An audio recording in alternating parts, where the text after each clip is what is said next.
हरे कृष्णा। देखिए, आज हम लोग टैक्स में, इनकम टैक्स में, डायरेक्ट टैक्स में अपना एक हेड शुरू कर रहे हैं, इनकम फ्रॉम अदर सोर्सेस। आईफॉज इसको प्यार से हम और आप बोलेंगे। है क्या? थोड़ा समझा देते हैं। बहुत ही अच्छा, बहुत ही इंटरेस्टिंग, बहुत ही छोटा सा हेड है। बेसिकली हमारे इनकम टैक्स में टोटल 5 हेड्स होते हैं। 5 हेड्स ऑफ इनकम होती हैं। यानी हम लोग जहां से भी पैसा कमाते हैं वो 5 हेड में से कहीं पे टैक्सेबल होता है। एक हेड होता है इनकम फ्रॉम सैलरी या income under the head salary, प्यार से सैलरी बोल लेते हैं।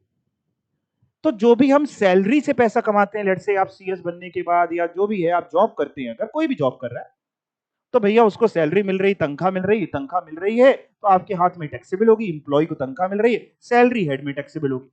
एक हेड होता है हाउस प्रॉपर्टी का, जहां पे रेंटल इनकम, घर वगैरह आपके पास है, आपने उसको किराए पे उठाया है, rental income, income from house property के हेड में टैक्सेबल होती है। एक हेड होता है पीजीबीपी का, profit and gains from business और प्रोफेशन। लेट्स से आप क्वालिफाई होने के बाद या तो जॉब करेंगे तो तनख्वाह मिलेगी, तो सैलरी हेड में टैक्सेबल होगी। आपने कहा नहीं, हम जॉब नहीं करते, हम अपना काम करेंगे। लेट्स से आपने अपनी प्रैक्टिस खोल ली, सीए सीएस अपनी प्रैक्टिस खोल सकते हैं, या डॉक्टर होते अपनी प्रैक्टिस खोल सकते हैं, या आपने कहा हम अपना कोई व्यापार करेंगे, हम कैलकुलेटर बेचने का व्यापार करेंगे। आपने अपना भी कोई भी व्यापार करा, उसकी इनकम टैक्सेबल होगी पीजीबीपी में, that is profit and gains from business और प्रोफेशन। तो बिजनेस भी है, प्रोफेशन भी है, दोनों ही चीजों के लिए एक हेड है पीजीबीपी। उसके अलावा एक हेड होता है कैपिटल गेन, चौथा हेड होता है income under the head capital gain. जैसे मान लीजिए आपके पास कोई ज्वेलरी वगैरह पड़ी है, कोई कैपिटल एसेट पड़ा है, उसको बेच दिया, ज्वेलरी है, घर है, या और कोई कैपिटल एसेट है, उसको बेच दिया। उसके बेचने पे जो मुनाफा या नुकसान हुआ उसका ट्रीटमेंट होता है कैपिटल गेन वाले हेड में। और आखिरी हेड होता है पांचवा head, income from other sources. जरूरी नहीं कि सीक्वेंस वाइज पढ़ाया जाए। ये जो आखिरी हेड है, इनकम फ्रॉम अदर सोर्सेज, इसको मैं बोलता हूं कि जिसका कोई नहीं होता इस दुनिया में, उसका ये हेड होता है। वैसे तो भगवान होता है ना, लेकिन इनकम टैक्स में अगर बात करें तो जिसका कोई नहीं, उसका इनकम फ्रॉम अदर सोर्सेज है। दैट मींस आपने जो इनकम कमाई, अगर वो सैलरी हेड में टैक्सेबल नहीं है, हाउस प्रॉपर्टी हेड में टैक्सेबल नहीं है, पीजीबीपी के हेड में टैक्सेबल नहीं है, कैपिटल गेन के हेड में टैक्सेबल नहीं है, तो बाहें पसारे आपका इंतजार कर रहा है कौन? शाहरुख खान नहीं। Income from other sources. IFOS कह रहा है आ जाओ मेरे पास, आ जाओ। लेट से आप केबीसी में चले गए और आपकी नॉलेज देखते हुए आप जीत गए 7.5 करोड़। टैक्सेबल होगा, आपके हाथ में होगा। कहां टैक्सेबल करें? सैलरी हेड में करें? क्या उन्होंने आपको नौकरी पे रखा था? नहीं, सैलरी हेड पे तो नहीं होगा। हाउस प्रॉपर्टी वाले हेड पे? नहीं नहीं, वहां तो रेंटल इनकम सर ने बोला प्रॉपर्टी वगैरह की, उस पे भी नहीं होगा। पीजीबीपी पे? सर ये मेरा पीजीबी बिजनेस है, हम रोज केबीसी में जाते हैं, नहीं, वो भी नहीं होगा। कैपिटल गेन में? नहीं, अमिताभ बच्चन को बेच के थोड़ी ना कमाया। ठीक है, कैपिटल एसेट भी नहीं बेचा है आपने, तो कहां होगा taxable? Income from other sources. या फिर आपकी किस्मत ही अलग थी, आप जीत गए लॉटरी। अभी ना कुछ टाइम पहले एक ऑटो वाला 25 करोड़ की लॉटरी जीत गया। तो वो जीतता है, मैं टैक्स निकालता हूं बैठ के। हम तो जीते नहीं, अपने को तो मिलना नहीं, लेकिन अपन टैक्स निकाल करके ही दिल में भरोसा कर लेते कि अरे इतना तो इनकम टैक्स डिपार्टमेंट ले जाएगा। तो वो टैक्सेबल होगा इनकम फ्रॉम अदर सोर्सेज के हेड में। या फिर लेट से आपने किसी कंपनी के शेयर्स खरीदे, शेयर्स खरीदेंगे तो आपको क्या मिला करेगा हर बार? सुंदर सुंदर डिविडेंड मिलेगा। वो डिविडेंड आपके हाथ में टैक्सेबल होगा income from other sources. Law maker ने जो आईफॉस बनाया, इनकम फ्रॉम अदर सोर्सेज, उसका चार्जिंग सेक्शन बनाया सेक्शन 56। सर ये क्या होता है चार्जिंग सेक्शन? देखो, किसी भी हेड में, जो भी आप हेड पढ़ेंगे, पांचों हेड आप जो पढ़ेंगे, उसमें सब में ना चार्जिंग सेक्शन होता है। चार्जिंग सेक्शन का मतलब ये होता है, वो सेक्शन ये बताता है कि किस बेसिस पे या किस तरीके की इनकम इस हेड में टैक्सेबल होगी, हम इस हेड में कब जाएंगे, ये हेड कब अट्रैक्ट होगा। तो लॉ मेकर ने सेक्शन 56 बना रखा है, जिसको मैं थोड़ा सा आपको पहले समझा देता हूं, और फिर पढ़ाऊंगा तो मजा आएगी आपको। देखिए, 56 को लॉ मेकर ने दो सबसेक्शन में बांटा है। एक है सेक्शन 56 सबसेक्शन 1, एक है सेक्शन 56 सबसेक्शन 2। लॉ मेकर ने सेक्शन 56 सबसेक्शन 1 में यह कहा कि वो इनकम जो और किसी हेड में नहीं जा रही, उन 4 हेड की, 5 हेड है, इससे पहले वाले जो 4 हेड है उसको बिलोंग नहीं करती और टैक्सेबल भी है, एग्जाम नहीं है, टैक्सेबल भी है। तो वो टैक्सेबल होंगी आपके रेसिडरी हेड में, बचे हुए हेड में, जिसका नाम है IFOS, income from other sources. Sir IFOS क्या बोले, आईएफओएस शॉर्ट में, IFOS, income from other source. और लॉ मेकर ने एक बना दिया सेक्शन 56 का सबसेक्शन 2, जिसमें उसने कहा कि हम कुछ इनकम बता दे रहे, और उसने कहा ये इनकम आम तौर पे या यूं कहें तो ये इनकम इसी हेड में टैक्सेबल होंगी। यानी 56 सबसेक्शन 2 में उसने इनकम स्पेसिफाई कर दी, जैसे उसमें लिख दिया डिविडेंड की इनकम, लॉटरी की इनकम, एसेट्रा एसेट्रा, कि ये इनकम इसी हेड में टैक्सेबल होती है। तो उसने एक 56 सबसेक्शन 1 बना दिया, जिसमें उसने कहा बाकी कोई भी इनकम हो जो कहीं और की नहीं वो हमारी, और 56(2) में उसने स्पेसिफाई कर दिया कि ये इनकम यहां टैक्सेबल होती है। मतलब नट शेल में बात करें तो जो 56 सबसेक्शन 2 में लिखा मिलेगा, पढ़ाऊंगा आपको, वो तो इस हेड में टैक्सेबल होता ही होता है। उसके अलावा भी जो 56(2) में नहीं लिखा वो यहां टैक्सेबल हो सकता है कि नहीं? आंसर इज यस, हो सकता है by virtue of section 56 subsection 1, क्योंकि 56(1) ये कह रहा है कि वो इनकम जो किसी और हेड की नहीं है, अगर वो टैक्सेबल है तो वो यहां पे होंगी। अब पढ़ के देखते हैं, और भी चीजें आपको बताऊंगा। इनकम फ्रॉम अदर सोर्सेज का हेड बहुत ही सुंदर प्यारा हेड है, एग्जाम के लिए बड़ा इंपॉर्टेंट सा हेड है, पढ़िएगा। The income which are neither covered under the head salary, ना ही तुम भैया सैलरी हेड के हो, ना ही हाउस प्रॉपर्टी हेड में जा रहे हो, ना ही बिजनेस इनकम, यानी वही बिजनेस इनकम जब मैं लिख रहा हूं तो पीजीपी पूरा, ना ही कैपिटल गेन, किसी के नहीं हो तुम। जब तुम किसी के नहीं हो सके तो किसके हो गए? Shall be taxable under the head income from other sources, IFOS में टैक्सेबल होगी। This head of income is a residual head, residual मतलब बचा खुचा, कौन सा? बचा खुचा head, because it covers all other income, वो सारी income which are uncovered and which are not exempt from tax. यानी वो इनकम यहां पे कवर्ड है जो कहीं और हेड में कवर्ड नहीं है और एग्जेम्प्ट भी नहीं है। जैसे फॉर एग्जांपल रेंटल इनकम, हमने घर रेंट पे उठाया तो उसकी इनकम कहां टैक्सेबल होती है? हाउस प्रॉपर्टी के हेड में हम यहां जाएंगे ही नहीं, हमारे यहां जाने का मतलब ही नहीं है भैया। लेकिन अगर हमने लैंड किराए पे उठाई, हमने लैंड किराए पे उठाई, जमीन किराए पे उठाई, बिल्डिंग नहीं है, जमीन किराए पे उठाई, तो हाउस प्रॉपर्टी के हेड में टैक्सेबल नहीं होती, वहां बिल्डिंग होती है तो टैक्सेबल होता है रेट। लैंड किराए पे उठाई तो इसी हेड में आएंगे। लेट से हमने खुद एक प्रॉपर्टी किराए पे लेके आगे सबलेट कर दी, 10,000 का किराए पे ली हमने घर, 10,000 के किराए पे लिया, आगे किसी और को सबलेट कर दिया 15,000 पे, 5,000 का मुनाफा बचता है ना हर बार। 10,000 देना पड़ता है किराया, लेकिन आगे से 15 मिलता है, 5 बचता है ना। ऐसी इनकम कमाते हैं। ये जो सबलेटिंग की इनकम है ये भी हाउस प्रॉपर्टी के हेड में नहीं टैक्सेबल होगी, क्योंकि वहां तो ओनरशिप चाहिए होती। तो ये सबलेटिंग की इनकम यहां टैक्सेबल होगी। कहने का मतलब ये है वो सारी इनकम जो पिछले 4 हेड में नहीं जाती वो यहां आती हैं, बट सब्जेक्ट टू कि वो एग्जेम्प्ट कैटेगरी की ना हो। जैसे फॉर एग्जांपल मैंने एग्रीकल्चरल इनकम कमाई इंडिया से, मेरा यहीं उन्नाव के पास खेत है, मैंने वहां पे आलू उगाया, आलू उगा के पैसा कमाया, कोई भी खेती बाड़ी करी, एग्रीकल्चरल इनकम कमाई। अब जो एग्रीकल्चरल इनकम है बेटा, ये इंडिया में अगर हमने कमाई तो ये एग्जेम्प्ट होती है, हमारे इनकम टैक्स में से इनकम टैक्स नहीं लगता। इनकम टैक्स वाले कहते हैं मौज करो, ये एग्जेम्प्ट है।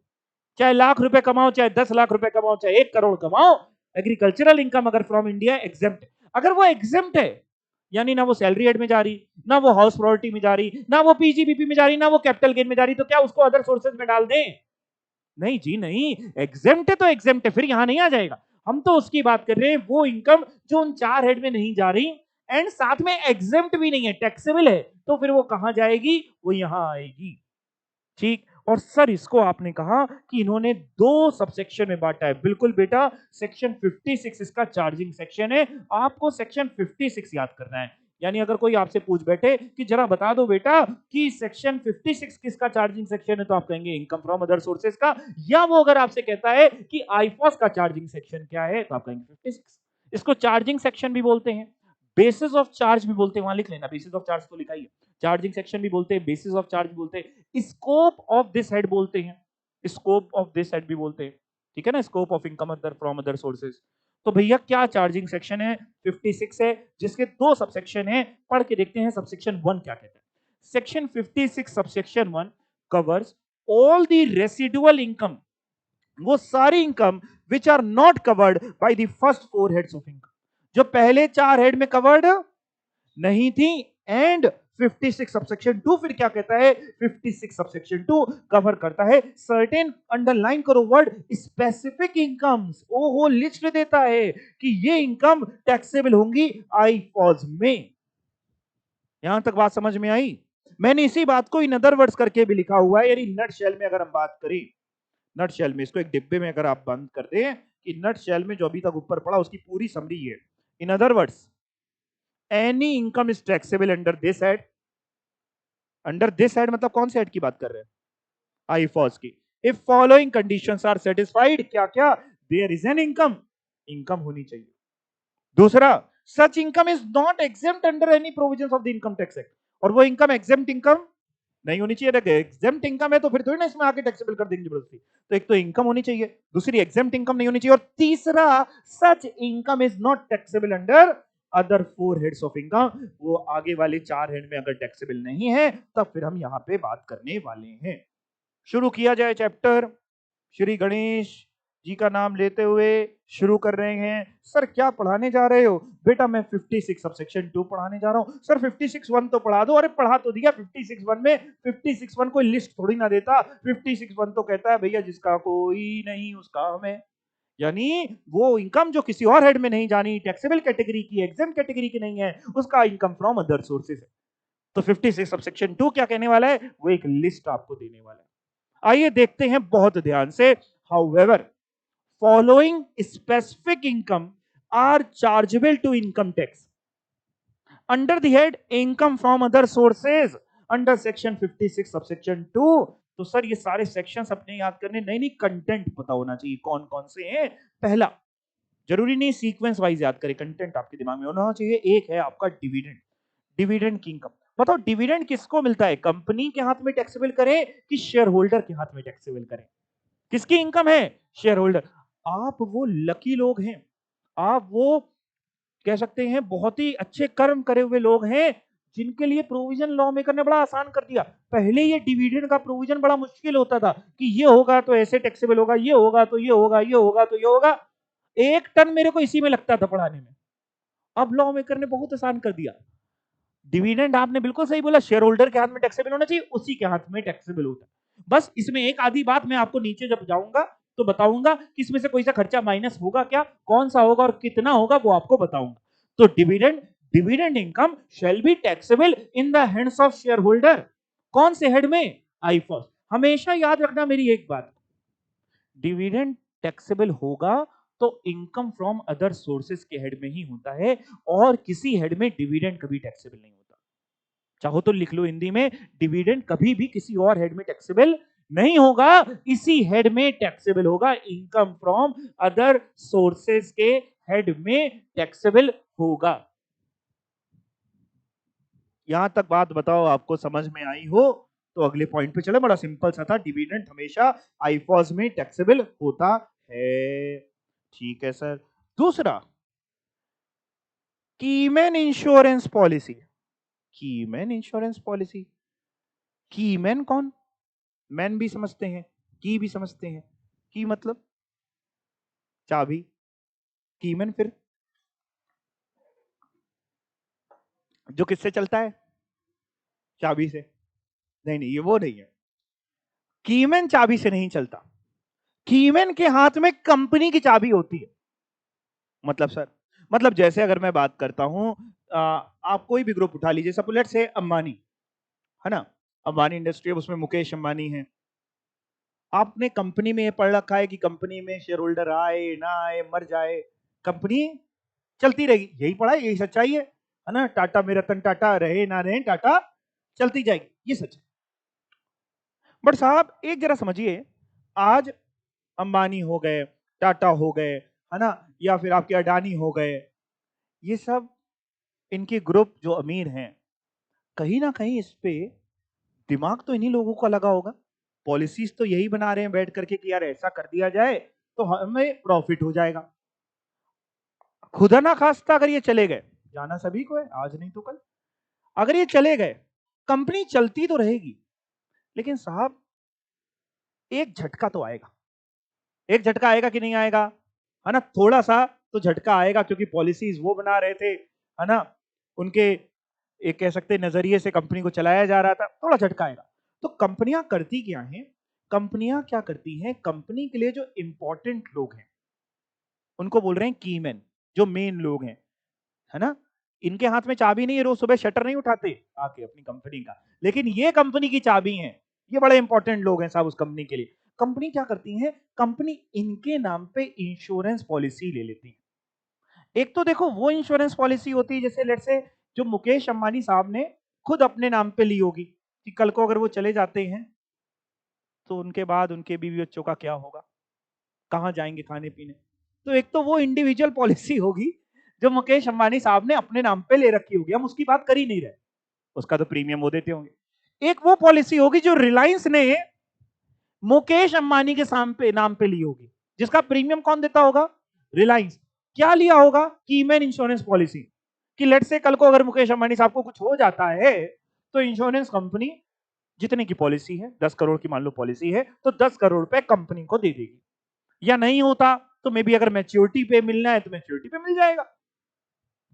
लॉ मेकर कहता है साहब आपने कंपनी वगैरह अगर आप हैं या कोई भी एंटिटी कोई भी ऑर्गेनाइजेशन है और आपने कीमैन इंश्योरेंस पॉलिसी कराई है, यानी अपने इंपॉर्टेंट लोगों के ऊपर कीमैन इंश्योरेंस पॉलिसी कराई है, और उसका कोई भी पैसा आपको मिलता है, भले उसके मरने भी मिले या जीते जी मिल जाए, कोई भी पैसा मिलता है इंक्लूडिंग बोनस वगैरह कुछ भी मिलता है, तो वो हम कंपनी के हाथ में टैक्सेबल करेंगे।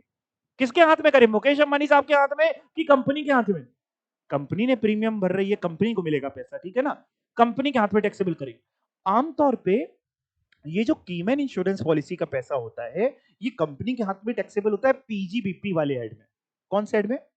पीजीपी। और अगर आप उस हेड में नहीं करा रहे तो इसमें करा लीजिए, इनकम फ्रॉम अदर सोर्सेज में। मतलब कीमैन इंश्योरेंस पॉलिसी का मतलब मैंने आपको समझा दिया क्या होता है। अब कोई अगर आपसे पूछेगा तो आप उसको 1-2 मिनट में समझा लोगे क्या होता है।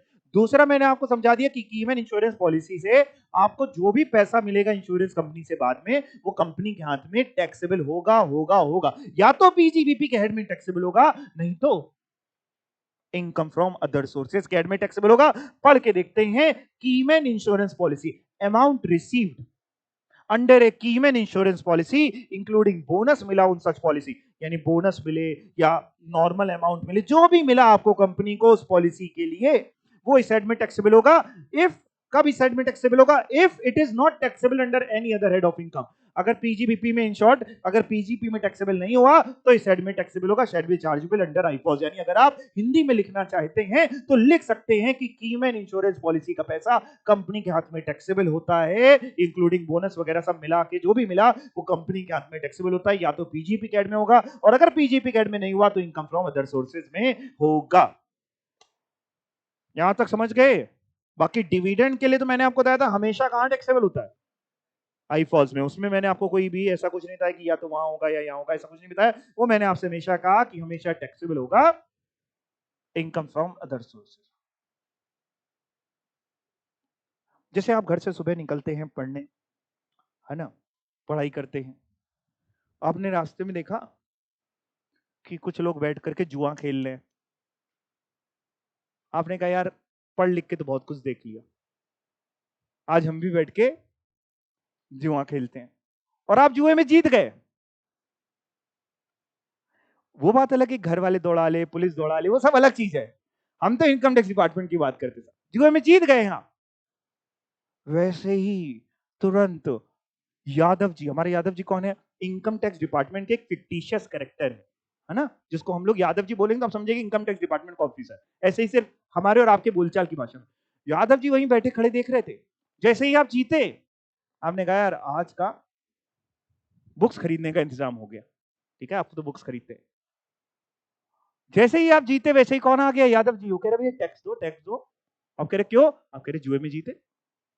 कौन से एड में टैक्स लेंगे आपसे? Income from other source. या अभी मैंने केबीसी का एग्जांपल लिया था, या आपने लॉटरी खरीद ली, लॉटरी समझते हो कि नहीं, है ना, लॉटरी जीत गए।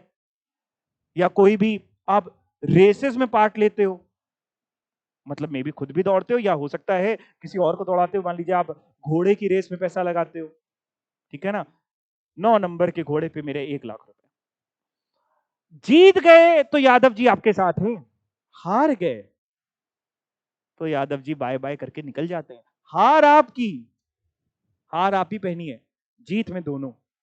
मतलब बात समझ में आई कि नहीं आई? पढ़ के देखते हैं फिर और आपसे पूछता हूं क्या लिखा है इसमें। Winning from lottery, any winnings, किसी भी तरीके की जीत, विनिंग्स वर्ड यूज है, हार नहीं यूज है। Any winnings from lotteries, crossword puzzles, races including horse races, card games and other games of any sort. आजकल तो बहुत सारे ऑनलाइन गेम भी आते हैं ना, बहुत सारे ऐड भी आते हैं, विराट कोहली वगैरह ऐड करते हैं, है ना, ये ऐप डाउनलोड कर लो, फिर बाद में एकदम से बोलते हैं इसकी लत पड़ सकती है, कृपया अपना देख करके करें। तो वो तो कह रहा है कृपया अपना देख करके करें, हमें 5 करोड़ रुपए मिले थे इसलिए मैंने ऐड कर दिया है, बाकी तुम बर्बाद हो सकते हो। तो अगर आप जीत गए किसी भी तरीके से, यानी winning from lottery, crossword puzzles, races including horse races, card games, other games of any sort, किसी भी तरीके के गेम्स, फ्रॉम गैम्बलिंग और बैटिंग, आप गोवा चले गए, वहां पे आप गैम्बलिंग कर रहे हैं, बैटिंग कर रहे हैं, कसिनो में चले गए, of any nature shall be chargeable to tax. कौन से हेड में टैक्सेबल होगी बेटा? Income from other source. यहां पे कौन सी रेस लिखी है? रेस देखो, पढ़ के देखो, रेस कौन सी लिखी? हॉर्स रेस, टैक्सेबल होगी। अच्छा, अगर आप कुत्ते दौड़ाते हैं, ठीक है, उसमें क्या दिक्कत है? अगर आप कुत्ते दौड़ाते उससे जीत गए तो? यहां पे है कि नहीं? है, लिखा है रेसेस इंक्लूडिंग हॉर्स रेसेस, यानी सारी रेसेस इंक्लूडिंग हॉर्स रेसेस, यानी हॉर्स रेसेस भी। तो कुत्ते दौड़ाएं, बिल्ली दौड़ाएं, चूहा दौड़ाएं, आप जीत गए हैं, सब कुछ टैक्सेबल होगा। केबीसी में जाते हैं, इसी वजह से, इसी पॉइंट की वजह से, इसी हेड में टैक्सेबल होता है। Any winning from lottery, crossword puzzles, races including horse races, card games, other games of any sort, from gambling, betting of any nature, shall be chargeable to tax under income from other sources. और मजेदार बात ये पता है, इस पे ना flat 30% का टैक्स लगता है। कितने percent? 30%, plus surcharge, plus education cess. 30% plus surcharge if any, और प्लस एजुकेशन सेस तो है ही है। दैट मीन्स जैसे आप केबीसी में देखते हैं कि कोई सज्जन जीत गया 1 करोड़ रुपए, तो अमिताभ बच्चन जी कहते हैं कि भैया आपके अकाउंट में चला गया 1 करोड़ रुपए, फटाफट चला गया, तेजी से चला गया है, ये लीजिए, खुशियां मना लीजिए। वो सिर्फ आपको दिखा रहे होते, वो भी ऐड कर रहे होते, है ना। उनके घर में कैसे चलेगा? कोई भी तो घर चलाना, उनके भी छोटे अभिषेक बच्चन है, ऐश्वर्या राय है ना, उनके बच्चे, कैसे चलेगा? ऐड कर रहे हैं, जाहिर सी बात है, कॉमर्शियल इंडस्ट्री। ट्रांसफर नहीं किया होता है, उस पे टैक्स बनता है, और इस पे आपको पढ़ाऊंगा टीडीएस की प्रोविजंस भी है, यानी TDS tax deducted at source. पहले टीडीएस वो काटेंगे, फिर बचा हुआ जमा कराएंगे। बात समझ आए? जैसे 1 करोड़ को जीता, लेट से 30% का इस पे टीडीएस का रेट है, तो 30 लाख का टीडीएस कट जाएगा, मिलेगा कितना? 70 लाख रुपए। और जो जीता है उसके हाथ में टैक्सेबल हो रहा है। किस हेड में टैक्सेबल हो रहा है? किस हेड में? Income from other sources. अच्छा, जो जीता है वो कैसे दिखाता है, थोड़ा सा आपको समझा दूं तो पिक्चर क्लियर रहेगी आगे तक भी, थोड़ा ध्यान से सुनना। जो जीता है वो टैक्सेबल करेगा इसको इनकम फ्रॉम अदर सोर्सेज में। उसको नेट मिला तो है 70 लाख, क्योंकि 1 करोड़ जीता था, मान लेते हैं 30 लाख का टीडीएस कट गया, तो मिला कितना? 70 लाख। नेट रिसीव्ड हुआ उस बंदे को 70 लाख रुपए, उसके चेक मिली, उसके अकाउंट में 70 लाख मिले। बट जब वो इस हेड में ना टैक्सेबल करेगा, घर जाएगा अपना, है ना, डिटेल निकालेगा, इनकम टैक्स रिटर्न वगैरह फाइल करेगा, जब इस साइड में दिखाएगा तो 70 लाख नहीं दिखाएगा, पूरा दिखाना पड़ता है जितना आप जीते। कितना जीते? 1 करोड़ जो आप जीते पूरा टैक्सेबल होता है। नेट टैक्सेबल नहीं होता है, आफ्टर टीडीएस वाली फिगर टैक्सेबल नहीं होती, बिफोर टीडीएस वाली फिगर टैक्सेबल होती, ग्रॉस टैक्सेबल होता है। 1 करोड़ रुपए टैक्सेबल होगा। फिर सर क्या होगा? टैक्स तो वो दे चुका है, फिर क्या होता है बेटा? 1 करोड़ टैक्सेबल हुआ ये, और भी उसने कोई इनकम है, मान लो वो कहीं जॉब करता है, सैलरी की इनकम, या मूंगफली का ठेला लगाता है, पीजीपी की इनकम, और भी किसी भी तरीके की इनकम है, वो सारे हेड्स में जो जो है वो सब टैक्सेबल, उसकी आखिरी में इनकम बनती है, फिर टैक्स निकाल लिया जाता है कि टोटल टैक्स कितना बन रहा है। लेट से उसका टोटल टैक्स बना 40 लाख रुपए का, फिर वो बाद में कहता है कि 30 लाख रुपए मेरा पहले ही टीडीएस कट चुका है। केबीसी में गए थे तो उन्होंने 30 लाख का वही टीडीएस काट लिया था। वो 30 लाख का जो टीडीएस काटा था वो उसी के बिहाफ पे काटा था। मान लीजिए मैं जीत गया तो मेरे ही बिहाफ पे अमिताभ बच्चन जी ने 30 लाख का टीडीएस काट के जमा करा दिया था। बाद में फिर मैं आया, मैंने अपनी 1 करोड़ रुपए की केबीसी की इनकम दिखाई इधर सोर्सेज में, और जो इनकम है जिसे मैं आपको पढ़ा रहा हूं तो अपनी इनकम वो दिखाई, पीजीपी वगैरह में सब कुछ दिखाया, अपना टैक्स निकाला, आखिरी में 40 लाख का टैक्स निकला। अब 40 लाख में 30 लाख का टीडीएस जो ऑलरेडी डिडक्ट होकर जमा हो चुका है वो मैं माइनस कर देता हूं, जितना और बच रहा है जैसे 10 लाख रुपए तो मैं जमा कर देता हूं। और समझ में आई बात आपको? क्लियर? मैं ये पूरी बात आपको केवल ये समझाने के लिए कर रहा था कि एग्जाम में आपसे पूछता है कि भैया आपको मिले हैं 70 लाख रुपए, जीते थे 1 करोड़, मिले हैं 70 लाख क्योंकि 30 लाख का टीडीएस कट गया लॉटरी से या केबीसी से, आप किसी से गेम शो से जीते। आपसे केवल इतना पूछ रहा है, ये बता दो इनकम फ्रॉम अदर सोर्सेज के हेड में कितने रुपए टैक्सेबल होंगे? एक ऑप्शन है 70 लाख, एक ऑप्शन है 1 करोड़। तो सही आंसर होगा 1 करोड़ ग्रॉस वाली फिगर टैक्सेबल होगी। सर इसमें आपने और भी कुछ लिखा है क्या? हाँ जी मैंने लिखा है, the entire income of winnings without any expenditure or allowance or deduction under section 80C to 80U will be taxable। क्या बोल दिया सर आपने? मैंने ये बोला कि पूरी विनिंग्स जो है वो टैक्सेबल होगी, ना ही कोई खर्चा माइनस होगा, ना ही 80C से 80U की कोई डिडक्शंस होती हैं वो मिलेंगी। लॉटरी वगैरह से जो भी जीतते हो पूरा टैक्सेबल होगा। जैसे मान लो आप केबीसी में 1 करोड़ जीते और आप कह रहे हो सर मैं तो कानपुर से गया था मुंबई, जाने में 20,000 का खर्चा हो गया, है ना? तो क्या 1 करोड़ में वो 20,000 का खर्चा माइनस करेंगे? आप कह रहे थे सर फोन कॉल लगानी पड़ती थी उसमें पैसा कटता था। खर्चा कोई भी माइनस नहीं होगा। लेट्स से हमने एक लॉटरी खरीदी, आज सुबह सुबह जाकर के हमने 100 रुपए की लॉटरी खरीदी और मेरा इनाम लग गया 5 करोड़ रुपए का। तो मैंने कहा यार 5 करोड़ मिलेगा लेकिन 100 की लॉटरी भी तो खरीदी है, 5 करोड़ में 100 माइनस करो, अब जो जीता है वो टैक्सेबल करो, यही तो मेरी इनकम है, 100 भी तो लगाए। माइनस नहीं होगा, पूरा टैक्सेबल होगा, खर्चा माइनस नहीं होगा। तो विनिंग फ्रॉम लॉटरीज में कोई खर्चा माइनस नहीं होगा, 80C से 80U की डिडक्शन नहीं मिलेगी।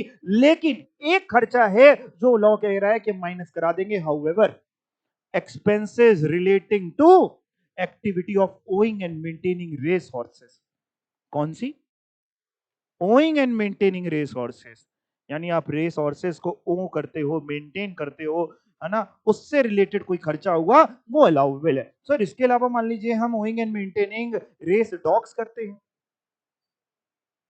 उसका खर्चा माइनस नहीं है। ठीक, ऐसा भेदभाव क्यों?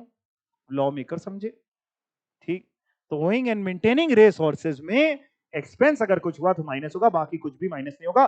फर्दर मैंने एक बात और भी लिखी है कि भैया सेक्शन 115 बी भी कहता है कि इस पे जो टैक्स लगता है लॉटरी वगैरह पे, इस पे स्पेशल रेट ऑफ टैक्स लगता है। Further such income is taxable at a special rate of income tax. कितना? फ्लैट 30% का tax plus surcharge plus cess, health and education cess 4% का। सर ये सेक्शन भी सब याद कर डाले? अरे नहीं बेटा, कंटेंट ही तुम याद कर लोगे मैं गदगद हो जाऊंगा, पेपर चेक करने वाला कुर्सी से गिर जाएगा, और कुछ नहीं चाहिए। ठीक है, कितना टैक्स है इस पे? आपको नहीं लगता बहुत ज्यादा टैक्स है? इसमें मीम वगैरह भी बनते हैं। एक मैं भी थोड़े टाइम पहले देख रहा था, एक किसी ने फोटो वोटो डाली थी कि जब भी कोई इंसान करोड़पति बनता है तो इनकम टैक्स डिपार्टमेंट भी मिठाइयां बांटता है, वो भी लड्डू बांटता है। क्यों? हाँ वो भी जीत रहा है, वो घर बैठे बैठे जीत रहा है, कोई जीत रहा है तो उसका भी हिस्सा है, पूरा तुम्हारा नहीं, हमारे को टैक्स दो। बात समझ में आई? ठीक है सर।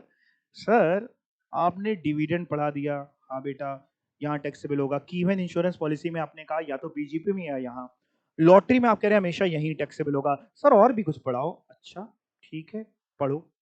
सर ये क्या पढ़ा रहे हो? हेडिंग पढ़ो पहले, कंट्रीब्यूशन टू प्रोविडेंट फंड और एनी अदर फंड। ये क्या है भैया? कंट्रीब्यूशन टू पीएफ और एनी अदर फंड, ये क्या है और क्यों है, क्यों लाया गया ये? चलो मैं आपको समझा देता हूं, ध्यान से सुनना, मेरी बात को ध्यान से सुनो। कभी आपने प्रोविडेंट फंड का पीएफ का नाम सुना? पीएफ सभी ने सुन रखा है ना? ठीक है, ईएसआई वगैरह, एम्प्लॉय स्टेट इंश्योरेंस, नहीं पीएफ सुना है, पीएफ सभी ने सुना है ना? अच्छा, देखो होता क्या आमतौर पे क्या होता है, प्रोविजन पहले थोड़ा सा समझते हैं, बाद में फिर इनकम टैक्स की प्रोविजन देखेंगे, नॉर्मल जनरल अंडरस्टैंडिंग समझे। जैसे सपोज करिए मान लीजिए मेरी एक कंपनी है, मैं ओनर हूँ, मैंने अपने एम्प्लॉयज रखे हुए हैं, उनको सैलरी देता हूँ। ठीक है, लेट्स से मैं 1 लाख रुपए की सैलरी उनकी बनती है, तो मैं क्या करूंगा, 1 लाख की सैलरी अगर एम्प्लॉय की बनती है तो पूरे 1 लाख उसको नहीं देता, उसमें से उस 1 लाख में से एम्प्लॉय का कंट्रीब्यूशन काट लेता हूं towards provident fund. Let's say 10,000 रुपए पीएफ के नाम के काट लिए, प्रोविडेंट फंड के नाम के मैंने पैसे काट लिए, 90,000 उसको दिए टैक्स नहीं काटा, पीएफ का पैसा काटा और उस पीएफ के पैसे को मैंने एक जगह जमा करा दिया, एक खाते में जमा करा दिया। होता क्या था, थोड़ा आपको चलो और हिस्ट्री में लेके चलता हूं। हमारे इंडिया में आपको पता है गरीबी बहुत है, राइट। जो गवर्नमेंट एम्प्लॉइज वगैरह हैं और पहले से जॉब कर रहे हैं उनको तो पेंशन मिलती है, अब तो पेंशन की स्कीम वो भी बंद हो गई। तो कहीं ना कहीं लोगों को जो है अभी जॉब कर रहे हैं या कहीं है, पैसा भी तनख्वाह ले रहे हैं, सब कमा रहे हैं, चल रहा है घर। लेकिन साहब जब आपकी कल को रिटायरमेंट होगी तब क्या होगा? आप सोचिए, आप जब 60 साल के हो जाएंगे, आप कहीं जॉब करना चाहते हैं तो जल्दी कोई कंपनी नहीं रखती, क्योंकि हर कंपनी को चाहिए यंग बंदा, है ना, एनर्जी से भरा हुआ बंदा। आप बुजुर्ग हो जाएंगे, दांत चले गए मान लो, रखेंगे नहीं, नॉर्मली नहीं रखते, है ना, ये आपने देखा। तो साहब अब ऐसे में करें क्या भैया, तब घर कैसे चलेगा? गवर्नमेंट भी इतना सहयोग कितना ही कर रही है, वो आपको दिख रहा है, गवर्नमेंट हॉस्पिटल्स की हालत, गवर्नमेंट स्कूल्स की हालत, कल को बच्चे ये है वो है, उनको पढ़ाना है। तो भैया आपको सेविंग करनी है, आपको जो भी कमा रहे हैं उसमें थोड़ा थोड़ा पैसा जोड़ते चलना है, कल के लिए भी, कल के अच्छे दिन के लिए, बुरे दिन के लिए, जो भी है पैसा जोड़ के चलना है। इंडिया में ये देखा गया, बहुत साल पहले की मैं आपको बात बता रहा हूँ, बहुत पहले की, इंडिया में ये देखा गया इंदिरा गांधी के समय की, कि भैया लोग ना सेव कर नहीं पाते। होता क्या है, जिसकी 10,000 की तनख्वाह है उसके 10,000 के हिसाब से खर्चे हैं, जिसके 1 लाख की तनख्वाह है उसके खर्चे 1 लाख के हिसाब से। मैं आपको ना ये बड़ा प्रैक्टिकल बता रहा हूं, मैं तो हर तरीके के इंसान को देखता हूं, जो 5 लाख महीना भी कमाता है वो भी रोता है, अरे यार बचता ही कहाँ है कुछ, आजकल तारीख में महंगाई इतनी हो गई। तो भैया बचाना तो पड़ेगा, तो इसके लिए अब लोगों से कैसे सेव कराया जाए पैसा, तो इसके लिए फोर्सफुल सेविंग कराने की बात हुई कि लोगों से तक फोर्सफुली नहीं कराओगे ना, लोग करने नहीं वाले। तो इसके लिए लाया गया पीएफ वगैरह जैसी स्कीम, प्रोविडेंट फंड जैसी स्कीम वगैरह लाई गई कि भैया आप जो एम्प्लॉय की सैलरी है ना, पूरी मत दो, थोड़ा सा काट लो। थोड़ा सा मतलब वो एक्ट बताते हैं कितना काटना है, हम तो ऐसे ही बता रहे हैं हमको, थोड़ा सा काट लो और एक अलग खाते में जमा करा दो, प्रोविडेंट फंड के खाते में जमा करा दो। तो उसमें होता क्या, जैसे 1 लाख की सैलरी इंप्लॉय की है तो 10,000 रुपए इंप्लॉय का कॉन्ट्रीब्यूशन काट लिया और एक पीएफ के खाते में जमा करा दिया, इंप्लॉय के ही बेनिफिट के लिए, बाद में मिलेगा किसको, रिटायरमेंट वगैरह के समय इंप्लॉय को ही, तो उसमें जमा करा दिया। अच्छा, इंप्लॉयर भी अपनी तरफ से भी जमा कराता है कि लेट से 10,000 रुपए इंप्लॉय की सैलरी से काट के जमा करा दिया, इंप्लॉय कॉन्ट्रीब्यूशन 10,000 इंप्लॉयर ने कॉन्ट्रीब्यूशन कर दिया, हर महीने करते जा रहे हैं, ब्याज मिलता जा रहा है। एंड में रिटायरमेंट वगैरह के समय या बीच में अगर कोई जरूरत पड़ी, लड़की की शादी है, आपको पैसा निकालना है, तो आप निकाल सकते हैं, अच्छा खासा पैसा, ठीक ठाक पैसा बन जाता है, आपका आगे आने वाला जीवन भी ठीक ठाक गुजर जाएगा। यहां तक बात समझ में आई?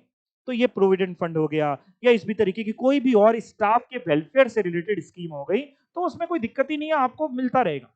अब है क्या, हुआ क्या पास्ट में जिसकी वजह से इनकम टैक्स डिपार्टमेंट को ये प्रोविजन लाना पड़ा, कि पहले नहीं था?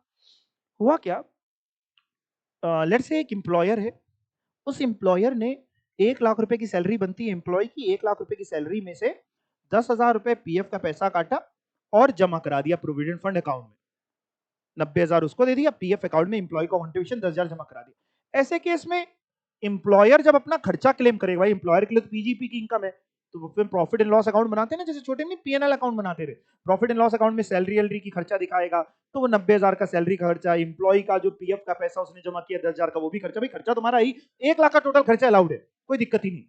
लेकिन हुआ क्या, कुछ ऐसे एम्प्लॉयर से गवर्नमेंट टकराई, जो एम्प्लॉयर क्या करते थे, आपको 90,000 दिए, एम्प्लॉय की 1 लाख की सैलरी, उसका पीएफ का पैसा काटा 10,000 और दिए 90,000, लेकिन वो 10,000 रुपए का जो प्रोविडेंट फंड का पैसा है वो कहीं जमा कराना था एम्प्लॉयर को, कहां पे, प्रोविडेंट फंड के खाते में जमा कराना, किसके बेनिफिट के लिए जमा हो रहा है, एम्प्लॉय के बेनिफिट के लिए। एम्प्लॉयर ने वो पैसा जमा नहीं कराया। कुछ ऐसे केस टकराए जहां पे एम्प्लॉयर ने पीएफ का पैसा काट तो लिया लेकिन जमा नहीं कराया, ड्यू डेट तक जमा नहीं कराया, अगले महीने की 20 तारीख 10 तारीख जो भी ड्यू डेट है, मैं नहीं पता, वहां तक जमा नहीं कराया। अब एम्प्लॉय तो बेचारा भोला भाला है, उसको क्या ही पता, उसको लग रहा है आप काट रहे हो तो बढ़िया से कहीं ना कहीं जमा करा रहे होगे। इनकम टैक्स डिपार्टमेंट ने कहा यार ये तो तुम बड़ा गंदा काम कर रहे हो, तुमने पैसा काट तो लिया, एम्प्लॉय का कंट्रीब्यूशन प्रोविडेंट फंड का या किसी और वेलफेयर स्कीम का पैसा काट तो लिया एम्प्लॉयर, लेकिन तुम जमा नहीं कर रहे हो, बड़ा गंदा काम कर रहे हो। तुमको तो पीएफ डिपार्टमेंट समझेगा, पीएफ डिपार्टमेंट छोड़ेगा नहीं, पीएफ डिपार्टमेंट चेक करेगा, सब कुछ करेगा, पैसा तो जमा करना ही पड़ेगा, वो तो समझेगा ही समझेगा। इनकम टैक्स डिपार्टमेंट कह रहा है हम भी समझेंगे तुमको, क्या समझेंगे, तुमने जो पैसा काटा इंप्लॉई का कंट्रीब्यूशन जो काटा पीएफ के लिए, या किसी भी नाम से तुम वेलफेयर स्कीम के लिए पैसा काट रहे हो, स्टाफ के इंप्लॉई के वेलफेयर के लिए किसी भी नाम से इंप्लॉई का कंट्रीब्यूशन काट रहे हो, तो इंप्लॉयर सुन लो, तुमने 10,000 काटा, हमने कहा कह रहा वो 10,000 रुपए तुम्हारी इनकम है। एम्प्लॉयर कह रहा है अरे सर कैसी बातें कर रहे हैं, मेरी इनकम कहां, जो पैसा काट रहे हैं अपने भैया मैं तो जमा कराना है, एम्प्लॉय का पैसा है वो प्रोविडेंट फंड में खाते में जमा कराएंगे। लॉ मेकर कह रहा नहीं नहीं रुको रुको पूरी बात सुनो, वो तुम्हारी इनकम है, तुम्हारी इनकम तुम्हारे हाथ में, एम्प्लॉयर हम टैक्सेबल कर देंगे, या तो पीजीपी कैट में करा लेना, नहीं तो इनकम फ्रॉम अदर सोर्सेज कैट में करा लेना। और सुनो, अगर तुम ड्यू डेट तक जमा करा दोगे, कहां पे जमा कराओगे भाई, जो रिस्पेक्टिव जिस चीज के लिए आपने पैसा काटा है, डिडक्ट किया है, वो पीएफ का खाता हो गया, जहां पे भी हो गया, उसकी जो पीएफ एक्ट के हिसाब से ड्यू डेट है जमा कराने की, वहां तक अगर तुम जमा करा देते हो तो माइनस भी कर देंगे।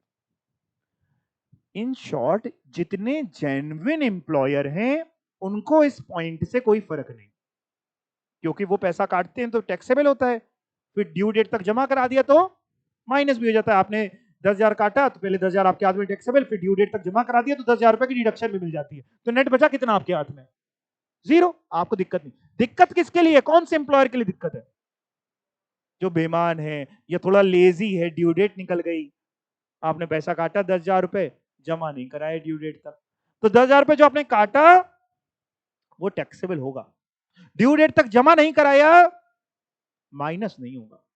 अच्छा, इसमें एक बड़ी इंपॉर्टेंट चीज आपको बताना चाहूं, थोड़ा सा प्रैक्टिकली भी आपको समझाऊं, जमा तो कराना ही पड़ेगा, आज नहीं तो कल जमा कराना पड़ेगा, पीएफ डिपार्टमेंट नहीं छोड़ेगा, उल्टा लटका करके आपको मारेगा, जमा तो कराना पड़ेगा। देखो मैं सिंपल बिल्कुल सीधी बात बोलता हूं, जमा तो कराना पड़ेगा,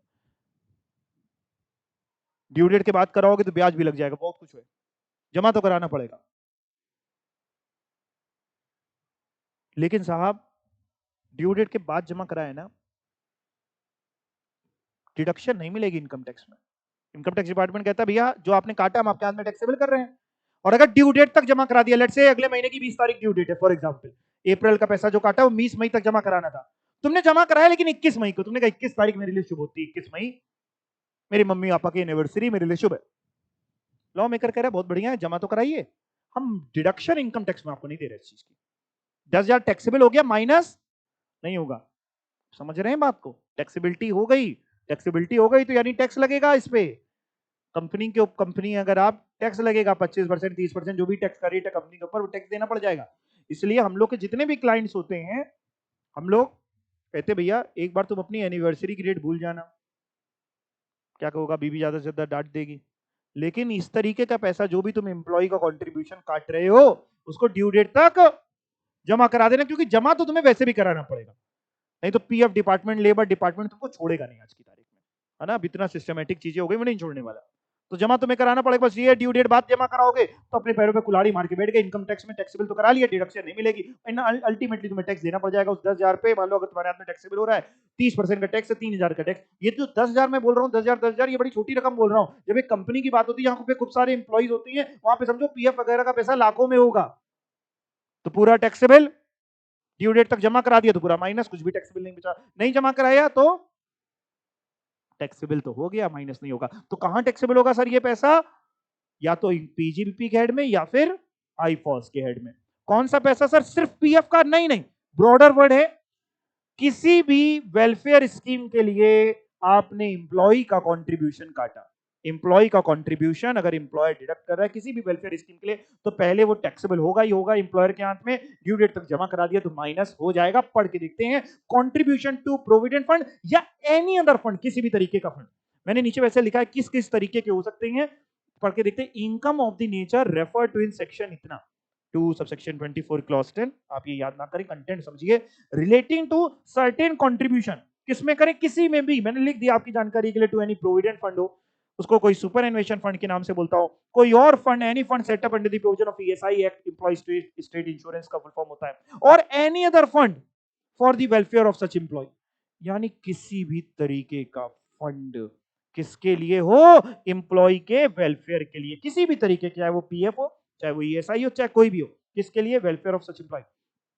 उसमें क्या किया आपने, रिसीव्ड बाय द एसएससी, आपने पैसा रिसीव किया, कंट्रीब्यूशन रिसीव किया, किससे रिसीव किया? एसएससी कौन है यहाँ पे? एम्प्लॉयर की एम्प्लॉई? एसएससी किसको बोल रहे हैं? एम्प्लॉयर को। एम्प्लॉयर ने पैसा रिसीव किया यानी काटा, किससे? From his employee in his capacity as an employer. Employer की कैपेसिटी में आपने एम्प्लॉई से पैसा काटा। दैट मींस सर इसमें क्या कह लें? इसमें ऐसे कह लीजिए employee, employees contribution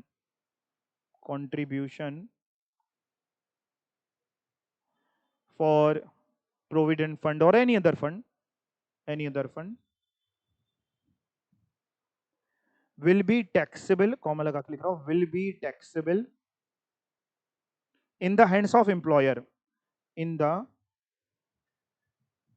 hands of employer under या तो पीजीपी और आईफॉस एंड, इसके आगे यहां लिख दे रहा हूं, जगह कम है, and if the same is deposited within the due date,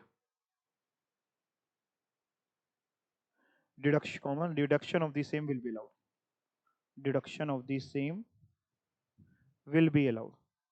मान लो आपने 1 लाख रुपए पीएफ का पैसा एम्प्लॉय का काटा, एम्प्लॉयर ने एम्प्लॉय का पीएफ का पैसा काटा 1 लाख रुपए, जिसमें से 70,000 रुपीज उसने ड्यू डेट तक जमा करा दिया, तो टैक्सेबल हुआ 1 लाख, डिडक्शन मिली 70,000 की, नेट 30,000 रुपए आपके हाथ में टैक्सेबल बचा रह जाएगा।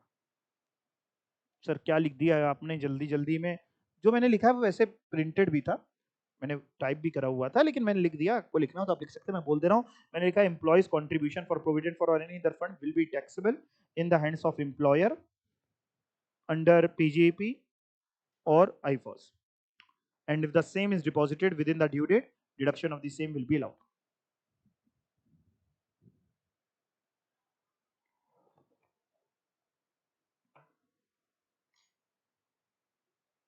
ठीक है?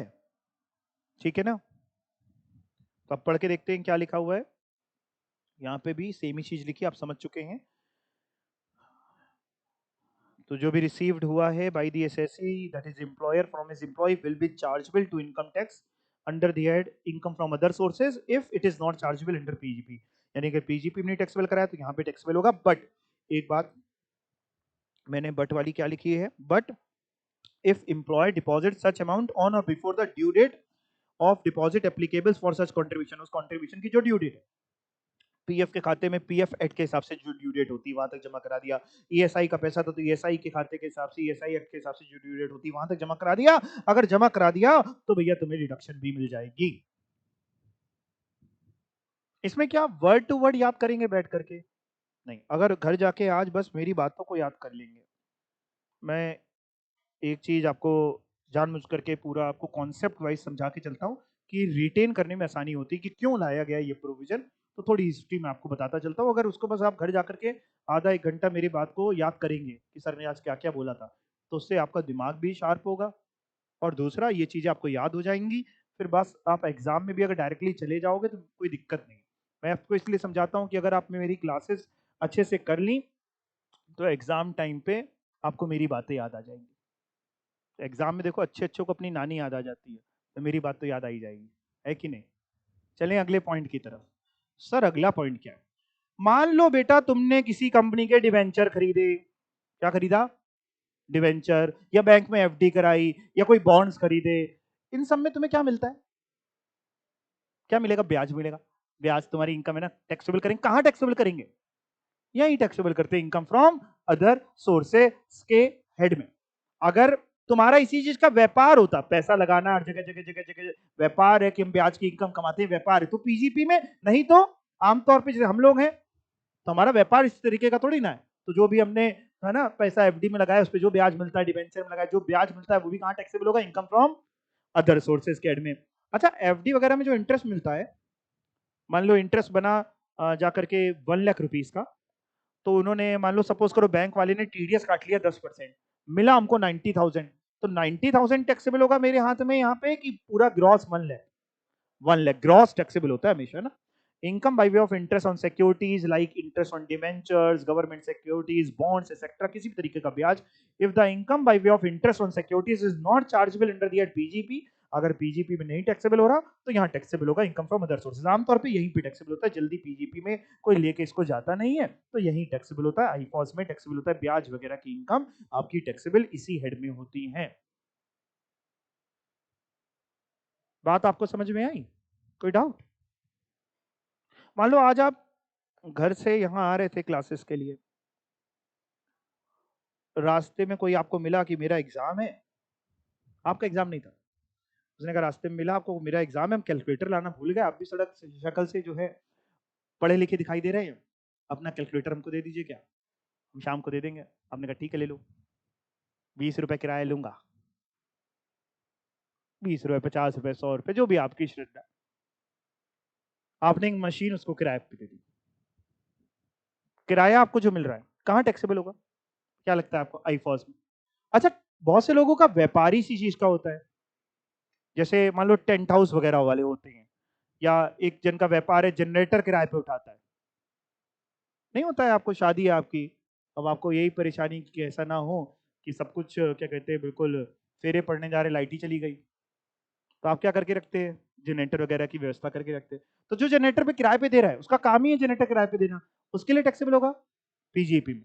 और आपका काम नहीं कैलकुलेटर किराए पे देना, कभी कभी देते हैं, तो कहाँ टैक्सेबल होगा?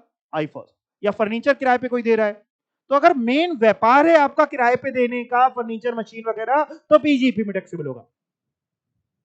और अगर व्यापार नहीं, ओकेजनली नॉन रिकरिंग नेचर की इनकम है, तो आईफॉस। रिकरिंग नेचर की इनकम है तो पीजीपी। पढ़ के देखें, पढ़ के देखते हैं सर।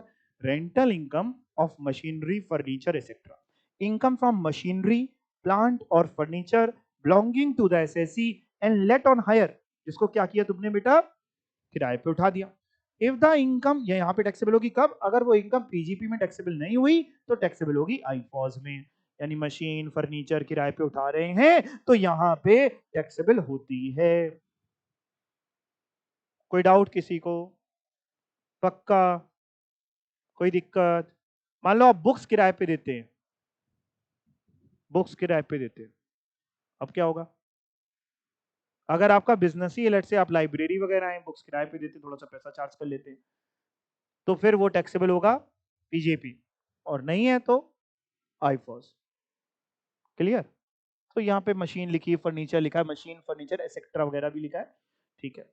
अच्छा, मान लो किसी के पास घर है, आपके पास घर है, आपने उसको किराए पे उठा दिया, घर किराए पे उठा दिया, तो यहां टैक्सेबल नहीं होता। कहां टैक्सेबल होगा? इनकम फ्रॉम हाउस प्रॉपर्टी में टैक्सेबल होता है। कहां टैक्सेबल होता है? House property. लेकिन एक बात है, कई बार क्या होता है आप घर किराए पे उठाते हैं, आपने घर किराए पे दिया प्लस फैसिलिटीज वगैरह भी किराए पे दे दी, यानी घर भी किराए पे दिया और फर्नीचर वगैरह भी साथ में आपने किराए पे दे दिया। इसको हम बोलते हैं, हम जो किराया ले रहे हैं, लेट से हमने किराए पे दे दिया फर्नीचर, है ना, और कोई मशीन वगैरह लगा रखी है, सब हमने किराए पे दे दिया और टोटल हम किराया ले रहे हैं 1 लाख रुपए। इसको हम बोलते हैं कंपोजिट रेंट। कौन सा rent? Composite rent, combined rent.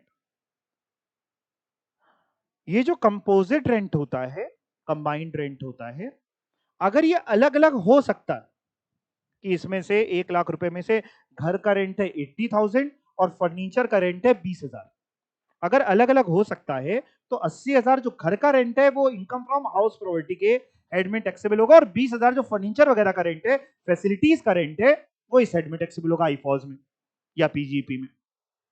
और लेकिन अगर अलग अलग हो ही नहीं सकता, सेग्रीगेशन पॉसिबल ही नहीं, कंपोजिट रेंट सेग्रीगेट नहीं हो पा रहा, 1 लाख रुपए का टोटल रेंट है, हाउस प्रॉपर्टी प्लस फैसिलिटीज भी अलग अलग नहीं कर पा रहे, तो पूरा का पूरा या तो पीजीपी में टैक्सेबल होता है या अदर सोर्सेज में, हाउस प्रॉपर्टी के हेड में टैक्सेबल नहीं होता। ये बात अगर किसी ने मेरे से हाउस प्रॉपर्टी का हेड पढ़ रखा है तो उसके दिमाग में अभी पहुंच गई होगी, नहीं पढ़ रखा है बाद में पढ़ेंगे तो तब पहुंच जाएगी।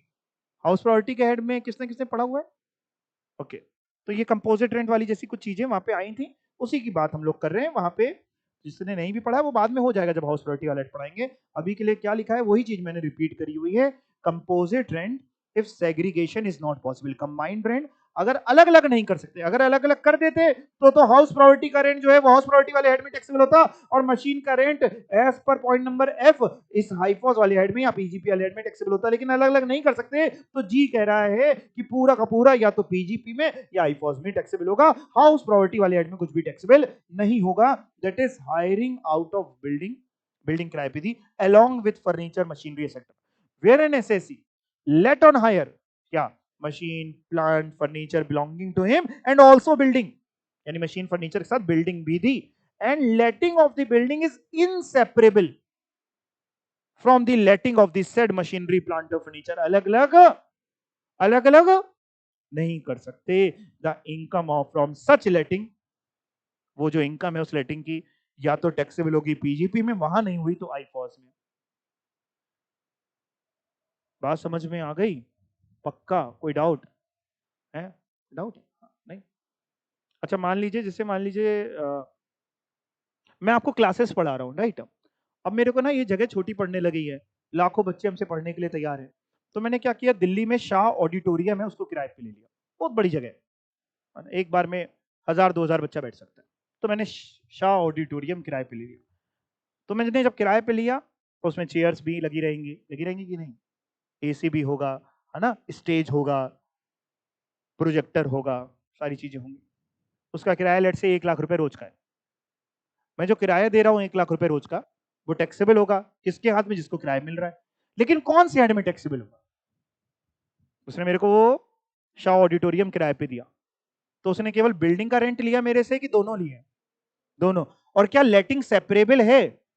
आमतौर पे नहीं होती, सेपरेबल अलग अलग नहीं निकाल सकते, है ना। वैसा तो है नहीं कि केवल ऑडिटोरियम दे दिया और कह रहा है बाकी दरी बच्चे घर से लेके आएंगे, तो अलग अलग नहीं कर सकते।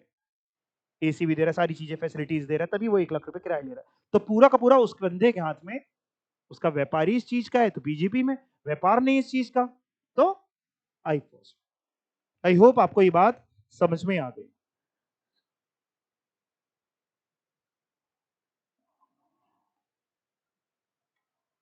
कोई डाउट हो तो पूछो, नहीं तो ये बड़ा ही इंपॉर्टेंट भी पॉइंट है, बहुत इंटरेस्टिंग भी पॉइंट है, आपको समझा देता हूँ। डाउट हो तो पूछ लो, तब तक मैं पानी पी लेता हूँ।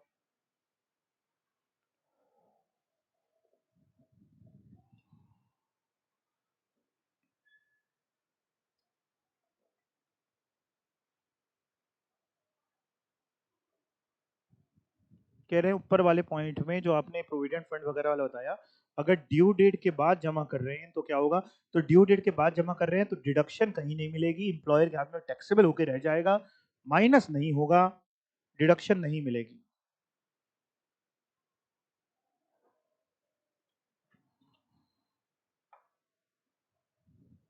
कह रहे हैं सर अगर सेग्रीगेशन पॉसिबल हो तो रेंट पार्ट जो है वो हाउस प्रॉपर्टी का वो टैक्सेबल होता है हाउस प्रॉपर्टी के हेड में, और अगर सेग्रीगेशन पॉसिबल नहीं है तो पूरा का पूरा या तो आईफॉस में या पीजीपी में। हाँ ठीक बोल रहे हैं, यही मैंने बोला आपसे।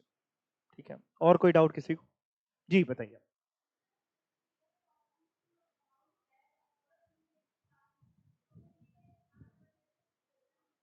बिल्कुल, बहुत अच्छा आपने पूछा। कह रहे हैं साहब पीएफ अकाउंट में अगर मान लीजिए हमने पैसा जो जमा किया एम्प्लॉयर ने वो ड्यू डेट के बाद जमा किया, लेकिन 2 महीने का एक साथ जमा कर दिया, तो डिडक्शन मिलेगी? Answer is no. जिसकी ड्यू डेट निकल गई उसकी नहीं मिलेगी। लेट्स से आपने अप्रैल का पैसा आपको 20 मई तक जमा करना था, आपने नहीं किया। मई का पैसा 20 जून तक करना था, आपने क्या किया, अप्रैल और मई का दोनों मिला के 10 जून तक जमा कर दिया। तो अप्रैल वाले की ड्यू डेट निकल गई, वो माइनस नहीं होगा। मई वाले की अभी 20 जून तक ड्यू डेट थी, आपने 10 जून जमा कर दिया, वो माइनस हो जाएगा। ठीक, और बताइए, और कोई डाउट? किसी को कोई डाउट? पक्का कोई डाउट नहीं? ठीक है जी। तो मैं आपको ये पॉइंट समझाने जा रहा हूँ कि आखिर ये है क्या, ये क्यों लाया गया, अगर आपको थोड़ा समझा दूं। एक बार अगर आप खुद पढ़ के देखें, पहले एक बार रीड करेंगे तो मेरे को समझ में आएगा कि आपको क्या समझ में आया।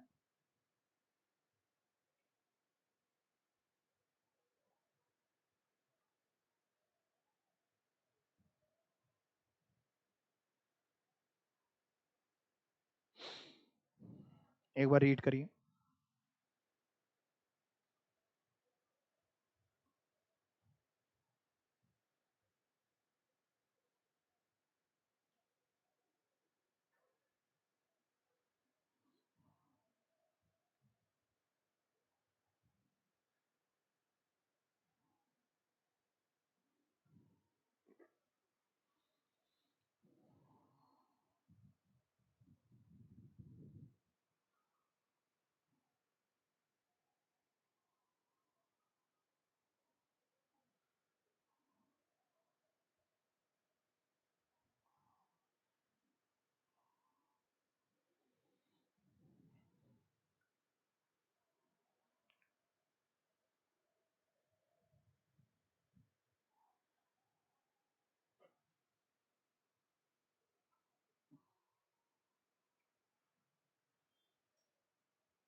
पूरा पढ़ लीजिएगा नीचे तक, एक बार पूरा पढ़िए, बल्कि 2-3 बार एक बार पढ़िए, आप 2-3 बार रीड करिए, तब बताइए कि आपको क्या समझ में आया, फिर मैं भी एक बार समझा दूंगा।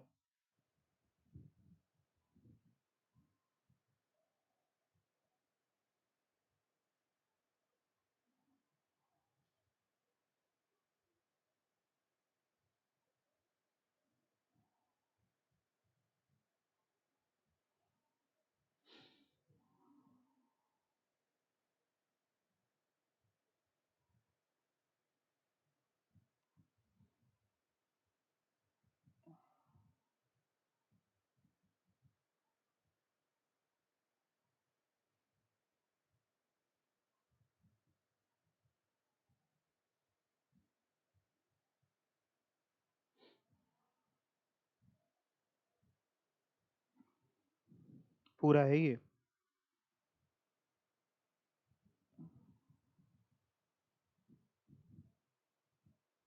चलो मैं आपको ये समझाता हूँ ये क्या है।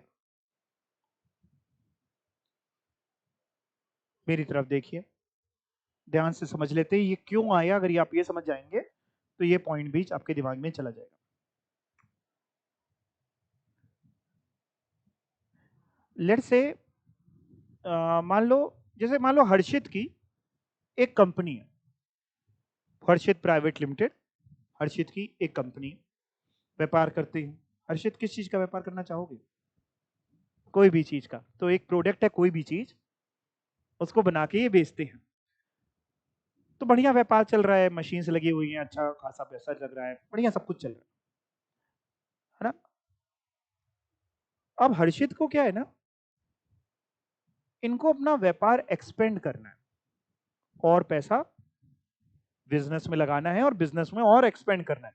आज 10 मशीन लगी हैं अभी तक, तो ये 5-7 मशीन और खरीदना चाहते हैं, थोड़ा और बड़ा करना चाहते हैं। उन सब में लेट से 2 करोड़ रुपए की इन्वेस्टमेंट की नीड है। और हर्षित जो है ये बड़े पैसे वाले, शक्ल से आपको देख के समझ में नहीं आएगा, लेकिन मैं आपको असलियत बताऊं, इनका बड़ा पैसा है। इनके पास 2-4 करोड़ घर पे रखा रहता है, नगद रखा। 2 करोड़ रुपए की व्यापार में नीड है, घर पे पैसा रखा है। अब लेकिन ये थोड़े से परेशान है। परेशान ये है कि अगर ये जो घर का पैसा है खाली पड़ा है, तिजोरी में बंद है, इन्हीं का पैसा है, मतलब ये जो कैश है, अगर इन्होंने ये बिजनेस में लगा दिया तो तुरंत पूछा जाएगा ये पैसा कहां से आया। ये पैसा वो था, ये पैसा कैसा था, पहले वो भी समझा दो आपको। ये पैसा वो था जिसमें हर्षित ने टैक्स नहीं दिया था, समझ गए, जिसको ब्लैक मनी बोलते हैं। ठीक है, वैसे ईमानदार है, सिर्फ एग्जाम्पल के लिए आपको समझा रहा हूँ, इनको बाद में आप परेशान ना करिएगा, मजाक मत उड़ाइएगा इनका। ठीक है, तो हर्षित ने पास पैसा है, 2 नंबर का पैसा है, बहुत पैसा है इनके पास, है ना, नोटों के बिस्तर बिछा के सोते हैं। तो दो क्या मतलब जितने करोड़ का ये इनके घर में है, आपको देख के लगता नहीं होगा इनको। लेकिन साहब इनके सामने परेशानी ये है कि ये व्यापार में पैसा लगा नहीं सकते, व्यापार में पैसा लगाएंगे तो तुरंत क्वेश्चन आ जाएगा ये कहां से आया। अगर इन्होंने अपनी कंपनी में पैसा लगा दिया 2 करोड़ रुपए, तुरंत नहीं ये वो पूछेगा कैसे आया, कहां से आया, सोर्स बताओ। परेशान हो जाएंगे, कैसे बताएंगे। तो हर्षित ने ना एक तरकीब निकाली। इन्होंने क्या किया, इन्होंने गांव देहात के लोग ढूंढे, कम पढ़े लिखे थोड़ा, गांव देहात के लोग ढूंढे, उन लोगों को बुलाया, सारे गरीब थे, खाने पीने को पैसा नहीं था। उन लोगों को बुलाया, उनका पैन कार्ड बनवा दिया अगर नहीं बना था तो, आधार बनवा दिया नहीं बना था तो, किसी बैंक वाले से बात कर ली, लेट से इन्होंने आईसीआईसीआई बैंक वाले से बात कर ली बंदे से कि आज चलो तुम्हारे 100 अकाउंट तुमको खुलवा के देता हूँ। कह रहा अरे सर कहाँ ले चल रहे हैं, चलिए तुरंत चलिए। बंदे को ले गए, उन सारे गांव वालों से कहा एक काम करो, तुम लोग ना अपना सेविंग अकाउंट इसमें खुलवा लो। आईसीआईसीआई बैंक में 100 लोगों से कहा लेट से अकाउंट खुलवा लो, 100 लोग, 1000 लोग। उन्होंने कहा क्या कर रहे हो, हमको का मतलब क्या कह रहे हो, काय खुलवा ले। अर्जुन ने कहा परेशान ना हो, हम सबको 5-5 हजार रुपए देंगे। उन्होंने कहा अरे क्या खुलवाना है बताओ, अभी चलें, अभी चलते हैं, दिल खुलवा लें, 5 हजार तो हम पैसे नहीं कमा पाते हैं। तो उन्होंने, गांव वालों ने, भोले भाले लोग थे, हर्षित ने कहा पैसे मिलेंगे बढ़िया, उन्होंने जो हर्षित ने बोला वो कर दिया, अकाउंट अकाउंट खुलवा लिया। फिर हर्षित ने क्या किया, उन सबके खाते में लेट से 1-1 लाख रुपए नगद जमा कर दिए या 10-10 हजार रुपए नगद जमा कर दिए, कोई भी फिगर, कैश जमा कर दिया, अकाउंट खुलवा दिए सबके सेविंग अकाउंट, है ना। एक राम बाबू तो राम बाबू के नाम पे, एक मनोहर लाल तो मनोहर लाल के नाम, सब में कैश जमा कर दिया। ये जो कैश जमा किया हर्षित ने, पैसा किसका था? हर्षित का। लेकिन इसको दिखाएंगे हर्षित की हमने नहीं जमा किया, यह है किसका? उन गांव वालों का। गांव वालों को पता था इनको उनको 5,000 रोकड़ा मिल जाएगा, उनको उसी से मतलब था, बाकी उनको फर्क नहीं पड़ता, वो कह रहे वैसे ही मर रहे हैं, जो करना है कर लो यार। हर्षित ने ये किया। फिर हर्षित ने क्या किया, ये दिखाया कि उन लोगों ने हर्षित की कंपनी के शेयर्स खरीद लिए, उन बंदों के नाम पे हर्षित ने अपनी कंपनी के शेयर इशू करे, बढ़िया प्रीमियम पे इशू करे, 10 रुपए का शेयर था, ये दिखाया कि हमने उनको शेयर बेच दिया 10,000 रुपए में, बढ़िया प्रीमियम पे बेच दिया। अच्छा, इस पे कोई मनाही है? कंपनीज एक्ट कुछ मना करता है कि प्रीमियम पे शेयर इशू नहीं कर सकते? कोई मनाही है? कोई मनाही नहीं है, आप जितने में बेचना चाहो बेचो, सामने वाला खरीदने के लिए तैयार है, बेचने के लिए तैयार है। हर्षित ने उनको शेयर इशू कर दिए। ये सब काम ऑन पेपर्स हो रहा था, एक्चुअल में नहीं हो रहा था। ऑन पेपर्स दिखाया गया कि उनको शेयर्स इश्यू हो गए और उनसे चेक ले ली। जैसे मनोहर लाल का जो सेविंग अकाउंट खुलवाया गया आईसीआईसीआई बैंक का, उससे चेक ले ली हर्षित ने अपनी कंपनी के नाम पे, अकाउंट पे ही चेक ले ली, चेक से पैसा लगाया गया अकाउंट में, हर्षित की कंपनी में बढ़िया 2 करोड़ रुपए आ गए। गांव वालों का फायदा यह था कि उनको 5-5 हजार रुपए उनका मिल गया। हर्षित का फायदा क्या हुआ?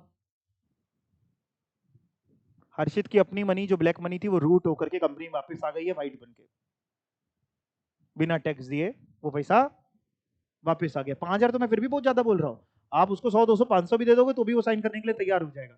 जो इंसान वैसे ही परेशान है ना, तो वो आप एक ढूंढोगे आपको बहुत मिल जाएंगे कि नहीं? अच्छा, फिर हर्षित ना बड़े स्मार्ट भी हैं, भाई शेयर दे रहे हैं तो मालिक तो वो भी बन रहा है, तो हर्षित क्या करते हैं, पहले ही ना ब्लैंक स्टैम्प पेपर में भी साइन करवा के रखवा लेते हैं अपने पास तिजोरी में, उन गांव वालों से सबसे ब्लैंक स्टैम्प पेपर साइन करा के रख लिए कि कल को अगर वो दावेदारी करने आएगा कि हमारे पास भी शेयर है, हम भी मालिक हैं, तो उसी स्टैम्प पेपर में साइन तो थे, टाइप करवा देंगे बैक डेट पे, तुमने देखो हमको अपने शेयर ट्रांसफर कर दिए थे। सब काम बिल्कुल ऐसा हो रहा था कि साहब मजेदार बिल्कुल काम हो रहा था। कल को जब हर्षित की कंपनी का केस लगा, एओ के पास गया, एओ देखता है भाई ये पैसा कहां से आया, तो देख रहा भैया शेयर कैपिटल से आया, 2 करोड़ रुपए कि हमने शेयर इशू करे थे। एओ ने हर्षित से पूछा इतना पैसा कैसे आया, तो उन्होंने कहा अरे शेयर होल्डर ने दिया। एओ हर्षित से पूछ रहा शेयर होल्डर के पास कहां से आया, हर्षित कह रहा हमें क्या पता, शेयर होल्डर को हमने शेयर खरीदे, हमने शेयर बेचे, अब उन्होंने कैसे कमाया, how does I am concern. आपको जो चाहिए वो सारे डॉक्यूमेंट्स है ना, ये रहा शेयर होल्डर का पैन कार्ड, आधार कार्ड, ये पता अकाउंट पे चेक से आया, सारी चीजें लीजिए ना, सारे डॉक्यूमेंट्स। मतलब इतने डॉक्यूमेंट जब कोई इंसान ना बेईमानी करता है ना, तो डॉक्यूमेंट्स और बारीकी से बिल्कुल परफेक्ट मेंटेन करके रखता है, सब कुछ देखिए है। अच्छा, फिर ऐसे केस में एओ कई बार कहता था कि जाओ, एओ को भी पता है कि ये सब क्या हुआ है, वो भी नया नहीं है, एओ कहता था जाओ एक काम करो, शेयर होल्डर को मेरे सामने लेके आओ, वो सारे शेयर होल्डर। अर्चित कहते थे शेयर होल्डर को लेके आओ, मतलब शेयर होल्डर है, बकरी का बच्चा थोड़ी ना, कंपनी का मालिक, हम कैसे लेकर के? अगर आपको सम्मान करना आप सम्मान करिए, सम्मान करने का मतलब होता है बुलावा आया है ना, एओ ने बुलाया, आओ बुलावा आया, आप सम्मान करिए। अच्छा, कई केसेस में ऐसा हुआ कि एओ ने सम्मान किया, चिट्ठी भेजी, चिट्ठी वापस आ गई, पता डज नॉट एग्जिस्ट। कई केसेस में एओ ने अपने सबऑर्डिनेट्स को भेजा, जाओ चिट्ठी जरा सर्व करके आओ, वो गया, वो बंदा ही नहीं है। अभी तो मैंने आपको जो बताया, एक्चुअल में कुछ केस ऐसे हुए कि सब कुछ फर्जी, राम बाबू नाम का कोई था ही नहीं, पैन कार्ड फर्जी बन गया, अब तो आधार का जमाना है, पहले आधार का जमाना उतना नहीं था, है ना, पैन कार्ड फर्जी बन गया, बैंक अकाउंट खुल गया, सब हो गया, जबकि बंदा ही नहीं था। डिपार्टमेंट कह रहा है इंश्योरेंस से वो तो बंदा ही नहीं मिला। हम क्या करें, पैन कार्ड तो आप ही के डिपार्टमेंट ने दिया है, आपने कैसे वेरीफाई करके दिया उसको, पैन कार्ड तो आप ही के डेटाबेस में, वो थोड़ी ना जाली है। जबकि बना कैसे था, किसको घूस खिलाई थी अर्षित ने, वो अर्षित समझे। अब समझिए बात को, पूरी मोडस ऑपरेंडी इतनी गंदी हो चुकी थी कि सब कुछ पता भी है कि तुमने ही खून किया है, लेकिन सजा भी नहीं दे पा रहे क्योंकि हमारे पास कोई सबूत नहीं है।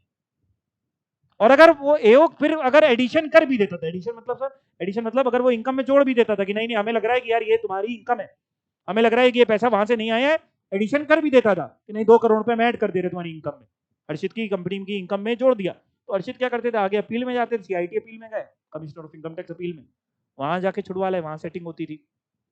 वो नहीं छोड़ेगा, आईटी छोड़ेगा। लंबा खेल था साहब, अमीर लोग ये खेल चला रहे थे। जब लॉ मेकर ने देखा यार इतनी गंदगी फैल गई है, तो लॉ मेकर ने कहा अब हम ले आते एक सेक्शन। लॉ मेकर लेकर के आ गया सेक्शन 56 सबसेक्शन 2 क्लॉज 7 जिसमें उसने क्या लिख दिया सुनना, उसने ये लिख दिया कि अगर कोई क्लोजली हेल्ड कंपनी होती है, कौन सी कंपनी सर, ये कौन सी होती है हमारे इनकम टैक्स में ना बेटा, एक क्लोजली हेल्ड कंपनी होती है और एक होती है, आप लिखना नहीं, मैं अभी हटा दूंगा, चलो मैं भी नहीं लिख रहा, एक होती है widely held company, WIDELY, widely held company. Closely held company हमारे इनकम टैक्स में हम लोग उस कंपनी को बोलते हैं जो या तो प्राइवेट कंपनीज होती हैं या पब्लिक लिमिटेड होती है लेकिन लिस्टेड नहीं होती। Private companies closely held, public company जो लिस्टेड नहीं है। ये मैं आपको समझा रहा हूं, आप जब बड़े हो जाएंगे तो मैं आपको क्लोजली हेल्ड वाइडली हेल्ड की डेफिनेशन पढ़ाऊंगा, और भी पॉइंट्स होते हैं। तो अभी के लिए आप इतना समझिए, क्लोजली हेल्ड कंपनी जो प्राइवेट कंपनीज है या जो लिस्टेड नहीं है वो क्लोजली हेल्ड कंपनी। कह रहा है अगर लॉ मेकर कह रहा है 56 सबसेक्शन 2 क्लॉज 7 भी, अगर सुन लीजिए लॉ में क्या लिखा है, मैं आपको पूरा बोल देता हूं फिर पढ़ेंगे। लॉ मेकर कह रहा है अगर कोई क्लोजली हेल्ड कंपनी अपने शेयर्स इशू करती है प्रीमियम पे, अपने क्या इशू करती है, शेयर्स इशू करती है प्रीमियम पे किसी भी इंडिया के रेसिडेंट बंदे को, और जो पैसा उसको मिला, जो इश्यू प्राइस मिला, वो फेयर मार्केट वैल्यू से ज्यादा है। मतलब आपने शेयर इश्यू किया, इश्यू प्राइस था 1 लाख रुपए पर शेयर के हिसाब से आपने दे दिया, आपने कहा नंबर ऑफ शेयर कम रखने हैं, तो इंसान 1 लाख रुपए का एक शेयर कर दिया, खरीदने वाला तैयार, बेचने वाले तैयार। आप समझ रहे हैं ना, ताकि मालिकाना हक, ओनरशिप मेरे ही हाथ में रहनी, तो ओनरशिप अगर उनके हाथ में दिख गई तो फिर तो डिसीजन मेकिंग अथॉरिटी वो दिखने लगेंगे ना, तो हमें ओनरशिप भी नहीं देनी उनको, तो नंबर ऑफ शेयर कम देते हैं, हर एक शेयर का मूल दाम बढ़ा देते हैं। तो अपने हिसाब से हम कर सकते हैं, एक शेयर 10 लाख का बेच दिया, तो कह रहे हैं अगर एक शेयर मान लो आपने 1 लाख का बेचा, इश्यू प्राइस था 1 लाख, लेकिन उस शेयर की फेयर मार्केट वैल्यू जब हमने निकाली आपकी कंपनी के हिसाब से, एसेट्स देखते हुए, लायबिलिटीज देखते हुए, फेयर मार्केट वैल्यू निकाली, तो पता चली फेयर मार्केट वैल्यू तो केवल 10,000 रुपए थी। कितने ज्यादा में बेचा, 90,000। कह रहे हैं भैया कंपनी ध्यान से सुनो, क्लोजली हेल्ड कंपनी ध्यान से सुनो, 90,000 रुपए तुम्हारे हाथ में हम टैक्सेबल कर देंगे under the head income from other sources. Closely held company कह रही नहीं नहीं, क्यों कर दोगे, हमने तो उसको इश्यू करे, ये था वो था, कह रही मैं कुछ सुनना ही नहीं, तुम अपनी सफाई में हमें कुछ सुनना ही नहीं, हम कहीं नहीं रहे कि तुमने चोरी करी है। लॉ मेकर ने कहीं ये वर्ड नहीं यूज किया कि चोरी करोगे तो कर देंगे, लॉ मेकर छोड़ो, हटाओ ये झंझट को। उसने कहा साहब अगर कोई क्लोजली हेल्ड कंपनी अपने शेयर इशू करती है किसी रेसिडेंट को प्रीमियम पे और उसका issue price fair market value से ज्यादा है, तो जितना ज्यादा होगा उतना हम क्लोजली हेल्ड कंपनी के हाथ में टैक्सेबल कर देंगे, no if no but no भैंस, टैक्सेबल कर देंगे। अब टैक्सेबल लॉ में लिख दिया, एक्ट में बना दिया, सेक्शन बना दिया, अब तो टैक्सेबल होगा ही ना। अब अपील में जाओ, आईटी में जाओ, कहीं जाओ, लॉ के विरुद्ध थोड़ी ना जाए, घूस लेके भी काम करेगा तो लॉ के हिसाब से करेगा ना, कर लो तुम जो करना है। मतलब समझ में आया। तो जैसे 90,000 हुआ पर शेयर, इंटू अगर आपने 100 शेयर इशू करे थे तो 90,000 इंटू 100। वाइडली हेल्ड कंपनी क्यों नहीं लिखा, widely held company listed companies वगैरह ऐसा काम करेंगी नहीं, ऐसा काम करेंगी तो सेबी उनको दौड़ा दौड़ा के परेशान करेगा। समझ गए आप, ऐसा काम करता ही कौन है, क्लोजली हेल्ड कंपनी। तो इसलिए लॉ मेकर ने बड़ा ध्यान से लिखा, पढ़िएगा, फिर मैं आपसे क्वेश्चन भी पूछूंगा। Share premium in excess of fair market value, where a closely held company issues shares at a premium to any resident person and issue price is more than its FMV। ओहो issue price FMV से ज्यादा है, तो क्या करें, aggregate consideration receive for such share, जो मिला minus fair market value of the share, यानी issue price minus FMV shall be taxable in the hands of company under the head, कौन से हेड में टैक्सेबल होगी, इनकम फ्रॉम अदर सोर्सेज के head में taxable होगी। बोलो इतनी बात आपको समझ में आ गई कि नहीं, पक्का, किसी का कोई डाउट हो तो पूछ लो।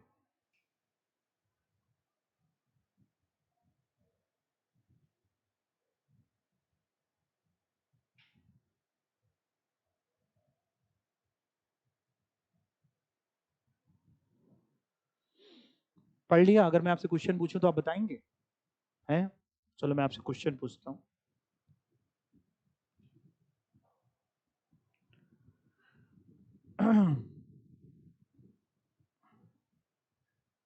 केस 1, मान लो एक कंपनी है, क्लोजली हेल्ड कंपनी है, ठीक है, और उसके शेयर है कि फेस वैल्यू है 10 रुपए, उसका इशू प्राइस है 9 रुपए, और लेकिन उसके शेयर की फेयर मार्केट वैल्यू केवल थी 3 रुपए। क्वेश्चन समझ में आ गया?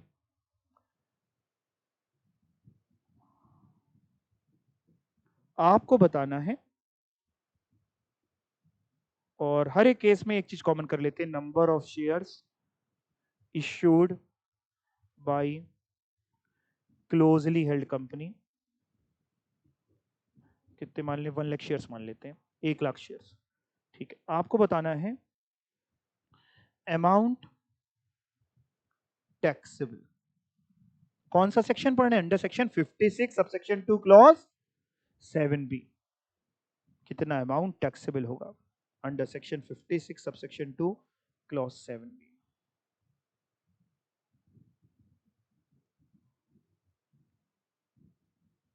आप चाहो तो एक शेयर के लिए बता दो, बाकी 1 लाख शेयर्स हैं वो मैं बाद में खुद ही मल्टीप्लाई कर, आप एक ही शेयर का बता दो। एक शेयर ही मान लेते हैं, ऊपर वाला ही हटा देते हैं, इनटू नंबर ऑफ शेयर तो आप खरीदोगे, तो मैं हटा ही देता हूँ, ठीक है ना, ये लाइन ही हटा देता हूँ, आप कंफ्यूज ना हो। एक ही शेयर का बता दो, बताओ कितने रुपए? 6 रुपए? पक्का सबको समझ में आ गया? किसी का कोई और आंसर? अच्छा, 6 रुपए कितने लोगों का आंसर है? इसके अलावा किसी का कोई आंसर? चलिए, आपका जो 6 रुपए आंसर है गलत है, सही आंसर है 0। ये सेक्शन अट्रैक्ट ही नहीं हुआ। सुनिए सुनिए, अरे सुनिए तो, एक मिनट सुनिए तो, रुकिए तो। ये सेक्शन तब अट्रैक्ट होता है जब शेयर इश्यू हुए हों प्रीमियम पे। मैं अगर आपसे कंडीशन वाइज बात करूं, कंडीशन वाइज बात करूं, तो मैं कितनी कंडीशंस बना दूंगा, आप ध्यान से सुनना। सेक्शन 56 सबसेक्शन 2 क्लॉज 7 भी अट्रैक्ट कब होता है? जब क्लोजली, पहली कंडीशन क्लोजली हेल्ड कंपनी ने शेयर इशू करे हो।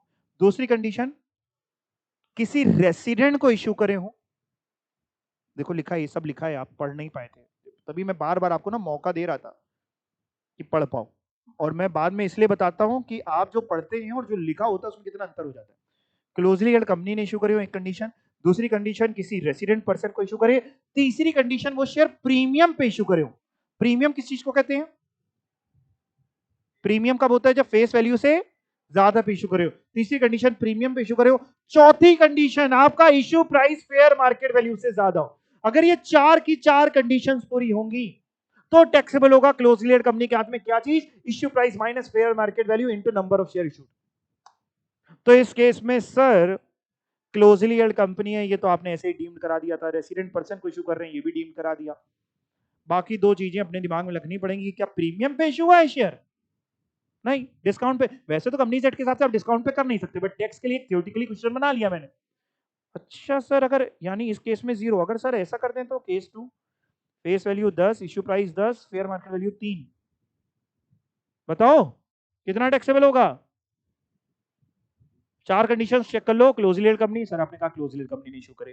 रेसिडेंट पर्सन, आपने कहा रेसिडेंट पर्सन को इशू करिए, मान लिया हमने। प्रीमियम पे इशू हुए? नहीं। तीसरी कंडीशन पूरी नहीं हुई, सेक्शन 56 सब सेक्शन 2 क्लॉज 7 भी अट्रैक्ट नहीं हुआ, 0 रुपए कंपनी के हाथ में टैक्सेबल होंगे, टैक्सेबल नहीं होंगे। चौथी कंडीशन, मतलब तीसरा केस, 10 रुपए की फेस वैल्यू, आपका इशू प्राइस 12 रुपए, फेयर मार्केट वैल्यू 15 रुपए। अब बताओ कितने रुपए टैक्सेबल होंगे? पर शेयर आप बता दो, नंबर ऑफ शेयर में मल्टीप्लाई कर लूंगा। 1 2 3, 2 रुपए की 3 रुपए? बताओ 2 रुपए कितने लोग बोल रहे हो? दो कोई नहीं है, चलो ठीक है। 3 रुपए बताओ, 3 रुपए कितने लोग? 3 कोई बोल रहा है? नहीं, तो बाकी बोल क्या रहे हो? 3 भी नहीं बोल रहे तो सही आंसर। इसमें भी 0? अरे ऐसा कैसे भैया, इसमें क्यों 0? क्योंकि इसमें चौथी कंडीशन पूरी नहीं हुई। चौथी कंडीशन क्या थी? हाँ, issue price must be more than fair market value. यहाँ पे इश्यू प्राइस तो फेयर मार्केट वैल्यू से ज्यादा तो है नहीं। अच्छा, एक और केस, केस 4, 10 रुपए, 12 रुपए, 12 रुपए। अब बोलो कितने रुपए? 0। क्योंकि यहाँ पे भी issue price fair market value ज्यादा नहीं है। लेकिन अगर issue price fair market value से ज्यादा हो गया, मान लो 10 रुपए, 10 रुपए और ये 6 रुपए, अब बताओ 4 रुपए है कि नहीं? नहीं, जीरो, फिर 4 नहीं, जीरो, जीरो। ये केस 2 के ही तो बराबर हो गया। प्रीमियम नहीं है, प्रीमियम भी तो चाहिए, प्रीमियम वाली कंडीशन नहीं पूरी हुई। अच्छा, केस 6, 10 रुपए, 28 रुपए, 12 रुपए। 10 रुपए की face value, issue price 28 rupees per share, and fair market value पर शेयर विल इज ₹12। कितना? 28 माइनस 12, दैट इज 16 रुपीज आप कह रहे हैं टैक्सेबल होगा, into number of shares issue. 16 into number of shares issue. बताओ, अब अगर एग्जाम में क्वेश्चन आएगा तो सही करोगे कि गलत करोगे? सही कर लोगे। अब कोई डाउट आपका तो पूछ लो। तो क्या क्या चीजें चेक करोगे? पहली चीज चेक करोगे कि क्लोजली हेल्ड कंपनी ने इश्यू करे हो। दूसरी चीज, रेसिडेंट पर्सन को इश्यू करे हो। तीसरी चीज, प्रीमियम पे इश्यू करे हो। और चौथी चीज, issue price fair market value से ज्यादा हो। और अगर ये सारी चीजें हो गई, हाँ, अगर 1 लाख शेयर होते तो 16 इंटू 1 लाख, 16 लाख रुपए आंसर होता। बिल्कुल ठीक है। और अगर ये चारों चीजें पूरी हो गई तो issue price minus fair market value into, मतलब ये ब्रैकेट में हो जाएगा, issue price minus fair market value एक ब्रैकेट में, बाहर into number of share issued, will be taxable in the hands of company. किसके हाथ में टैक्सेबल हो रहा है? शेयर होल्डर के हाथ में कि कंपनी के हाथ में? कंपनी के हाथ में। कौन से हेड में? आप कौन सा हेड पढ़ रहे हैं? इनकम फ्रॉम अदर सोर्सेज में। कौन से सेक्शन में? सर सेक्शन नहीं याद करेंगे, मत करो, ठीक है, आपकी मर्जी, कर लोगे तो अच्छा रहेगा मेरे के लिए। वाला सेक्शन 56 सबसेक्शन 2 क्लॉज 7 भी हो, नहीं याद करो, कंटेंट आप दिमाग में रख लो। सर बेटा, सर ये जो चारों कंडीशन है, अगर मान लो ये चारों की चारों पूरी हो गई, तब भी कोई ऐसा केस है क्या कि चारों पूरी हो गई तब भी टैक्सेबल ना करें इस सेक्शन में? हाँ बेटा, अगर चारों नहीं पूरी हुई तो नहीं टैक्सेबल होगा, लेकिन अगर चारों पूरी हो गई तो इसमें टैक्सेबल होगा। सर इसका कोई एक्सेप्शन है क्या? सर ऐसी भी कोई बात है क्या कि अगर चारों पूरी हो गई तब भी टैक्सेबल नहीं करेंगे? हाँ बेटा, इसके 2 एक्सेप्शन है।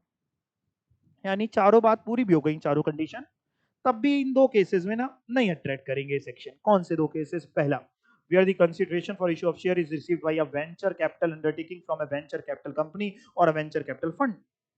ये क्या है?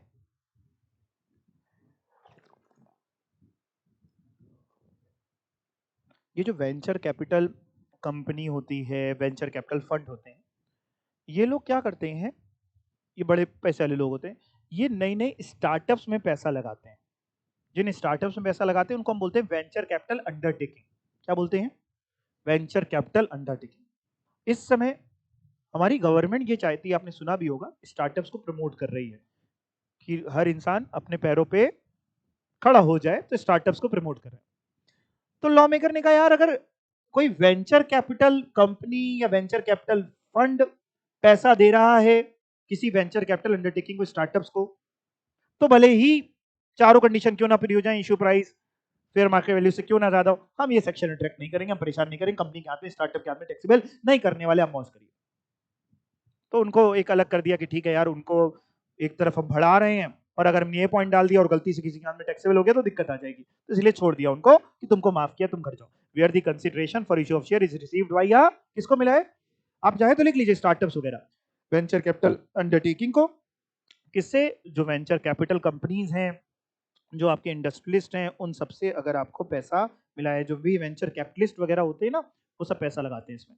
या फिर दूसरे पॉइंट में क्या लिखा है? दूसरे पॉइंट में लिखा है कि अगर सेंट्रल गवर्नमेंट किसी को नोटिफाई कर दे तो उसके हाथ में भी टैक्सेबल नहीं होगा। तो सेंट्रल गवर्नमेंट अगर किसी को नोटिफाई करेगी तो ठीक है, हम बता देंगे आपको, उसके हाथ में भी टैक्सेबल नहीं होगा। आपको अभी क्या करना है? ये 2 पॉइंट ऐसे के ऐसे ही दिमाग के अंदर बैठा लेने। दूसरा क्या है? Where the consideration for issue of share is received by a company from a class और class of persons as may be notified by the central government.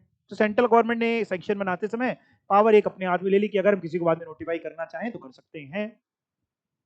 ठीक है, अभी तक केवल एक ही नोटिफाई हुआ जो आपने ऊपर पढ़ लिया, वेंचर कैपिटल वाला। कोई डाउट किसी को? नहीं, याद रहेगा आपको ये चारों कंडीशंस चेक कर लोगे? पक्का? आगे चलूं?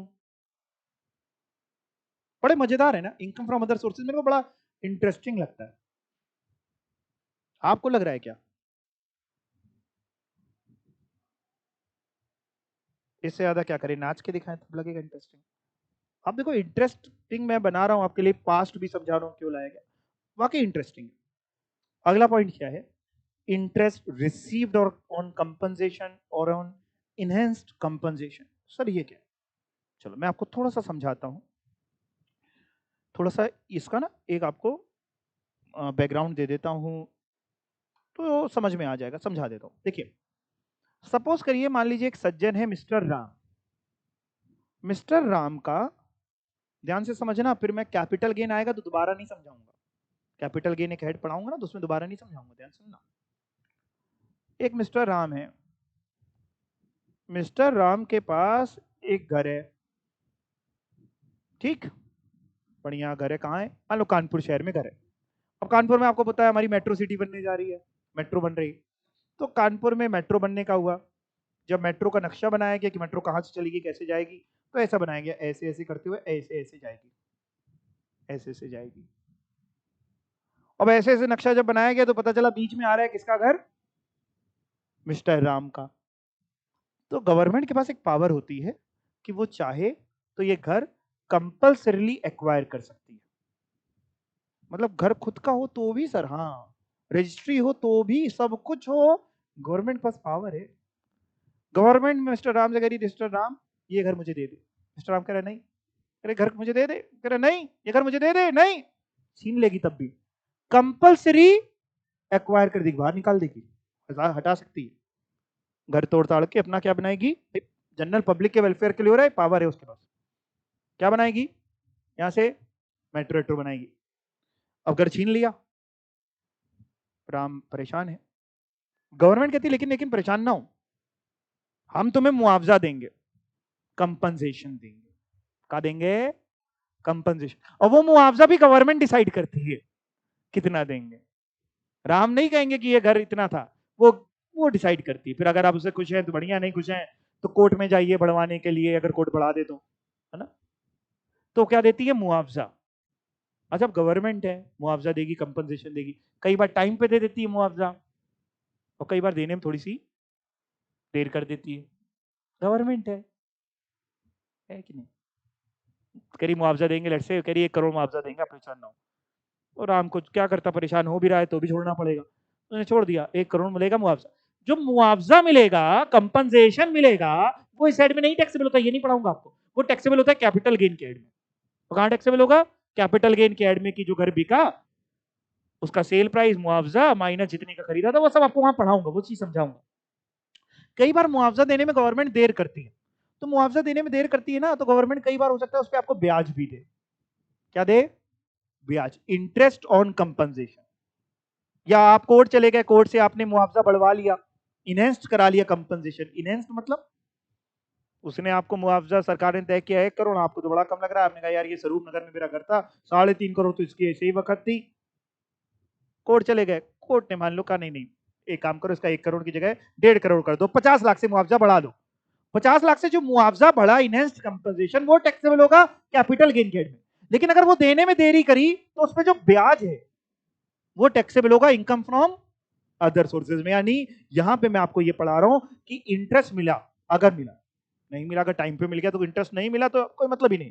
लेकिन अगर इंटरेस्ट मिला ऑन कंपनसेशन में भी और may be on enhance compensation, तो जिसको ब्याज मिला, ध्यान रखना, वो ब्याज इनकम टैक्स डिपार्टमेंट टैक्सेबल करता है, उस पर टैक्स चाहिए। कौन से एड में टैक्सेबल करता है, इनकम फ्रॉम अदर सोर्सेज में। कौन से एड में, ब्याज किसके एड में टैक्सेबल होगा, इनकम फ्रॉम अदर सोर्सेज में। लेकिन लॉ मेकर थोड़ा सा यहाँ पे नर्म दिल रखता है, कह रहा टैक्सेबल तो करेंगे, लेकिन ना 50% की डिडक्शन दे देंगे, जितना ब्याज मिला उसका 50% छोड़ देंगे, 50% टैक्सेबल करेंगे। मतलब अगर तुम्हें कंपनसेशन मिला, लेट से 18,000, कंपनसेशन पे ब्याज मिला, कंपनसेशन तो टैक्सेबल होगा कैपिटल गेन में, कंपनसेशन पे ब्याज मिला 18,000 रुपए का, तो 9,000 छोड़ दो, कितना टैक्सेबल कर दो, 9,000 रुपए इनकम फ्रॉम अदर सोर्सेज में, इंटरेस्ट ऑन कंपनसेशन और interest on enhance compensation taxable होगा। समझ गए, यहां पे क्या पढ़ रहे हैं, ब्याज। और जो कंपनसेशन मिलेगा, मुआवजा जो मिलेगा, या जो बढ़ा हुआ कंपनसेशन, इनहेंस कंपनसेशन मिलेगा, वो कहां पढ़ाऊंगा आपको, कैपिटल गेन में। यहां पे उसके ऊपर क्या पढ़ रहे हैं, ब्याज। आपके लिए एग्जाम के लिए बहुत इंपॉर्टेंट, इंपॉर्टेंट मार्क करो। एग्जाम में आपसे पूछेगा 2 लाख रुपए का ब्याज रिसीव हुआ, कंपनसेशन पे 2 लाख रुपए का इंटरेस्ट ऑन कंपनसेशन रिसीव्ड हुआ, बताओ कितना टैक्सेबल? एक ऑप्शन है 2 लाख, एक ऑप्शन है 1 लाख, कितना टैक्सेबल? 1 लाख। कितना रिसीव हुआ? 2 लाख। टैक्सेबल कितना? 1 लाख। आधा छोड़ दो, आधा टैक्सेबल। किस साल टैक्सेबल होता है? जिस साल मिलेगा। सर अगर नहीं मिला तो नहीं टैक्सेबल होगा। जिस साल जितना ब्याज आपको कंपनसेशन में मिलेगा उस साल उसका आधा 50% की रिडक्शन, 50% की टैक्सेबिलिटी। पढ़ के देख लो, इंटरेस्ट रिसीव्ड ऑन कंपनसेशन और on enhance compensation income by way of interest received on compensation or on enhanced compensation shall be chargeable to tax under income from other sources in the year। Underline कर लेना, exam में पूछ सकता है कि भैया ब्याज कौन से साल में टैक्सेबल होगा? जिस साल मिलेगा। गवर्नमेंट जिस साल वादा कर रही है कि तुम टेंशन ना लो हम तुमको ब्याज भी देंगे, इस साल वादा करा, वादा किया ब्याज देंगे, वादा किया, दिया नहीं अभी। इस साल टैक्सेबल होगा? नहीं। अरे बोलो नहीं। किस साल टैक्सेबल होगा? जिस साल मिलेगा। बोला करो, जितनी बार आप बोलोगे उतनी बार वो दिमाग में बैठ जाएगा। बोली हुई बातें, सुनी हुई बातें दिमाग से नहीं जाती। बोलोगे नहीं, सूमी बने बैठे रहोगे। सूमी समझते हो? जैसे आप बैठे रहते हो, हाँ, तो फिर दिमाग सो जाएगा। एक समय बाद ऐसा होता है कि आंखें चल रही होती हैं, गर्दन चल रही होती है, लेकिन दिमाग मेडिटेशन की मुद्रा में चला जा चुका होता है। ऐसे कोई अभी आपसे कहे मेडिटेशन करो तो नहीं कर पाओगे, है ना? जगते जगते सोना आता है ना आपको? सो नहीं। ये सब पूछेगा एग्जाम में, कितना कब टैक्सेबल होगा? जिस साल मिला। कौन से हेड में? आईफोस। क्या चीज की बात कर रहे हैं? क्या? इंटरेस्ट। किस पे? कंपनसेशन और मे बी इनहेंस कंपनसेशन। और कितना टैक्सेबल होगा? जिस साल मिला उस साल तो होगा। आईफोस में होगा कितना? 50% taxable, 50% deduction. However, 50% of such interest is allowed as deduction under this section, and only 50% of ब्याज is taxable. सर बेटा, सर कैसे हो? हम तो बहुत बढ़िया है बेटा, आप सुनाओ। सर और पढ़ा रहे हो, ये क्या है सर? ये क्या है? Advance money received for transfer of capital asset and forfeited, ये क्या है?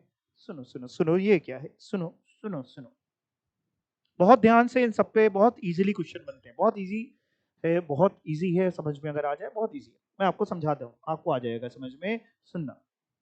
सपोज करो, मान लो आपके पास एक घर है, आप वो घर बेचना चाहते हो, ठीक है?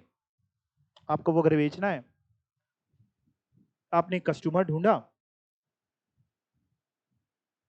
कस्टमर को लेके आए, उसने घर देखा, उसको पसंद था, आपने कहा बेचना चाहते हैं, दोनों में डील हुई, 1 करोड़ रुपए में घर बिकेगा। उसने कहा ठीक है सर। उसने कहा सर एक काम करो, 10 लाख रुपए भी ले लो, बाकी थोड़ा समय दे दो, 1-2 महीने का समय दे दो, 90 लाख और दे देंगे। आपने कहा ठीक है, हाँ बड़ी रकम है, कोई जेब में लेके तो घूमता नहीं, ठीक है। आपने 10 लाख रुपए ले लिए और समय दे दिया। बाद में वो 1-2 महीने बाद आया, 90 लाख रुपीज उसने आपको और दे दिए और आपने घर उसके नाम पे कर दिए। इन पूरे पे इनकम फ्रॉम अदर सोर्सेज कैट का कोई लेना देना नहीं है। ये पूरे पे कैपिटल गेन निकलेगा, जो कैपिटल गेन वाले हेड में सिखाएंगे। भाई घर बिका, ट्रांसफर हुआ, कैपिटल एसेट ट्रांसफर हुआ, कैपिटल गेन वाले हेड में सिखाएंगे कि जितने का बिका माइनस जितने का खरीदा था, और भी कुछ बहुत कुछ वहां पे आपको सिखाऊंगा, वो सब अभी मत लिखना, ठीक? तो ये तो बड़ा सिंपल सा केस। इसी केस को थोड़ा सा ट्विस्ट करते हैं। आपको घर बेचना था 1 करोड़ रुपए का, आपने कस्टमर ढूंढा, एक कस्टमर आपको मिला, उसने घर देखा, उसको बढ़िया पसंद आ गया, 1 करोड़ में डील फाइनल हो गई। उसने कहा सर 10 लाख अभी ले लो, 90 लाख हम 2 महीने बाद दे देंगे। आपने कहा ठीक है कोई बात नहीं। दोनों में एक एग्रीमेंट, उस समय क्या होता है ना, एक एग्रीमेंट टू सेल हो जाता है कि हम बेचना चाहते हैं और आप खरीदना चाहते हैं। 100 रुपए के स्टैम्प पेपर पे एक एग्रीमेंट टू सेल की हमारी आपसे बात हुई है 1 करोड़ रुपए में बेचने की, जिसके लिए आपने हमको 10 लाख रुपए भी दिए हैं और 90 लाख रुपीज आप 2 महीने बाद हमको देंगे। इस तरीके से करके एक बात हो जाती है, ठीक है? 2 महीने की बात थी। 2 महीने बाद आप इंतजार कर रहे थे बाहर, आप बैठ गए, जीनों पे बैठ गए कि वो कस्टमर आएगा और क्या लेके आ रहा होगा? 90 लाख लेके आ रहा होगा। फिर आप अपना जाके बढ़िया गोवा वगैरह में संन्यास ले लेंगे। आप इंतजार करते रहे, सुबह हो गई, दोपहर हो गई, शाम हो गई, आई ना कुछ खबर आपके बायर की। बायर आया नहीं, अगले दिन आया। आपने कहा यार तुम कैसे इंसान हो भाई, तुम्हारा हम इंतजार करते रहे, तुम आए नहीं कल। चलो कोई बात नहीं, लाओ 90 लाख लाओ, जल्दी से ट्रांसफर करते हैं। गोवा की मेरी कल की कैंसिल कराए, आज की टिकट कराते हैं, बड़ा बढ़ जाते हैं गोवा। उसने नहीं सुनिए तो सर सुनिए तो, मैंने कहा बोलो। नहीं सर, मैं ये प्रॉपर्टी नहीं खरीद पाऊंगा, मेरी माली हालत बड़ी बिगड़ गई है, मेरे पास इतना पैसा नहीं है, मैं नहीं खरीद पाऊंगा सर, मैं नहीं खरीद पाऊंगा सर, ये नहीं खरीद पाऊंगा। हमने कहा अरे कैसी बात कर रहे हो, तुम्हारे भरोसे पे हमने जाने क्या क्या न कर डाला, सबसे रिश्ते नाते तोड़ दिए कि अब हमें किसी से कोई मतलब नहीं, पैसा आ रहा है हमारे पास, हम गोवा जाने की पूरी प्लानिंग कर रहे हैं, घर नहीं खरीदोगे? नहीं सर नहीं खरीद पाएंगे, हमारा पैसा हमको वापस कर दीजिए। कौन सा पैसा? जो 10 लाख हमने दिए थे आपको। आपने कहा पैसा वापस कर दें। एक तो तुम घर नहीं खरीद रहे, अपना वादा तोड़ रहे हो, और हम तुम्हारा पैसा वापस कर दे जाओ, नहीं करेंगे। आपने उसका एडवांस मनी क्या किया? जब्त कर लिया। क्या कर लिया? जब्त कर लिया। बहुत ही कही सुनी हुई, बहुत कहा सुनी हुई, बहुत वो आपको गालियां लिया भी दे के गया, आपने कहा दे दो, मैं कोई फर्क नहीं पड़ता, कीड़े पड़े, ये पड़े, वो पड़े, वो सब मतलब बिल्कुल। अब ठीक है, हम पैसा नहीं करते वापस।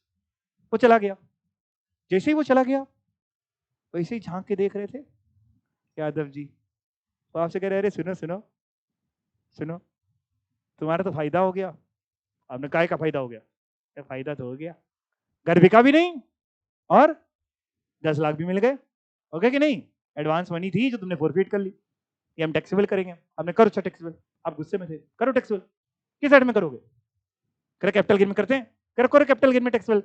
कैपिटल गेन में तो तब करते जब कैपिटल एसेट ट्रांसफर हुआ होता, बिका होता। कैपिटल से बेचा क्या हमने? नहीं बिका, घर भी बिके, कहां आया?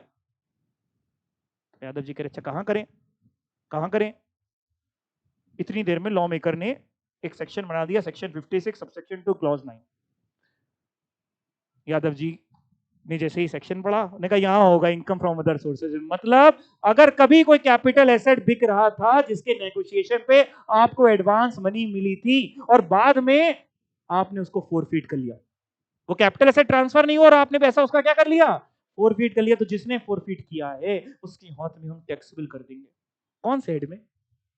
Income from other sources head. अगर बिक जाता घर, पूरा पैसा मिल जाता, डिफॉल्ट ना होता जो मैंने पहला एग्जांपल लिया, तो कैपिटल गेन की बात होती, यहां मतलब ही नहीं। लेकिन बिका नहीं, आपने पैसा फोरफीट कर लिया, तो कहां टैक्सेबल होगा? आईफॉस। सर कितना? पूरा जितना जब्त कर लिया, पूरा, इसमें कोई आधी डिडक्शन नहीं है, जितना जब्त कर लिया। सर अगर हम वापस कर देते, हम बड़े सीधे थे। उसने कहा सर माली हालत खराब हो गई, आधा पैसा वापस दो। आपने कहा अरे ठीक है चले जाओ, 10 लाख रुपए वापस। वापस कर देते तो कहीं तुम्हारे हाथ में कुछ नहीं टैक्सेबल होता, नहीं टैक्सेबल होता। टैक्सेबिलिटी तो तब आएगी, ऊपर हेडिंग पढ़ो क्या लिखा है, advance money received for transfer of capital asset, and तुमने क्या कर लिया? फोरफीट कर लिया। अंदर पढ़ो, where advance money received for transfer of capital asset is forfeited, पैसा जब्त कर लिया, and the negotiation do not result in transfer of such capital asset, और तुम्हारे और उसके बीच में ट्रांसफर हो ही नहीं पाया, तुमने पैसा जब्त कर लिया आगे, लेकिन घर बिका ही नहीं। देन सच पैसा जो तुमने जब्त किया है shall be chargeable to income tax under the head IFOS. किसके हाथ में?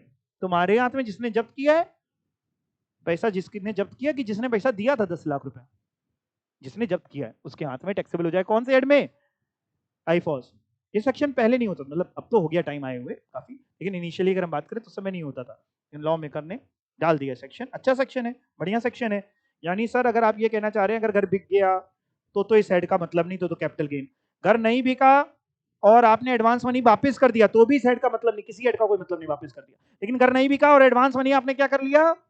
जब्त कर लिया, तो जितना जब्त कर लिया उतना टैक्सेबल हो जाएगा। कौन से हेड में? आईफॉस में। कौन से हेड में? आईफॉस में। इनकम फ्रॉम,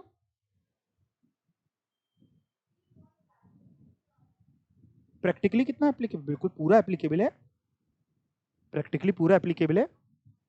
नहीं बताएंगे तो है ही, एंट्री दिख रही होगी बैंक अकाउंट में साहब, 10 लाख रुपए की नगद थोड़ी ना लेंगे। इस पे एक और सेक्शन बना हुआ है 269 एसएस और 269 एसटी, मतलब इन शॉर्ट आप ये सारी चीजों का पैसा नगद नहीं ले सकते, एक लिमिट से ऊपर अगर है तो आपको अकाउंट लेना है, दिख रही है एंट्री। हाँ, अब तो वैसे भी सारी चीजें ऑनलाइन हो रही है, नहीं आजकल आप सब कुछ ऑनलाइन यूज करते हैं, प्लास्टिक मनी का जमाना है, ऑनलाइन नेट बैंकिंग का जमाना है, पेटीएम, फोन पे, गूगल पे, जीपे, इन सबका जमाना है। तो ये सब दिख तो रही है एंट्रीज, बताना तो पड़ेगा ही। दूसरी बात, अगर नहीं भी बताएंगे तो हमें अपनी क्लास के लिए हम बहुत बार आपको बता चुके हैं। हाँ आप समझदार है, हम सब ईमानदार है, बताएंगे ना, वैसे ही पता चल जाएगा, इसमें कुछ छुपने वाली बात नहीं। जी इधर से कुछ बोल रहे थे। ठीक, ठीक है जी। Sir income from other sources पढ़ रहे हैं। हाँ बेटा, सर उसमें कौन सा सेक्शन पढ़ा रहे हो आप? सेक्शन 56 सब सेक्शन 2 पढ़ा रहे हैं। अच्छा सर, अब क्या पढ़ाने जा रहे हो? वही पढ़ाने जा रहे हैं, अगला पॉइंट पढ़ाने जा रहे हैं। आप लोग का बर्थडे कब होता है? अलग अलग डेट पे होता हो, किसी का भी रिसेंट पढ़ने वाला है? आपका पढ़ने वाला है? अच्छा दिसंबर में, मेरा भी दिसंबर में है, 9 दिसंबर है। All types of gifts are accepted.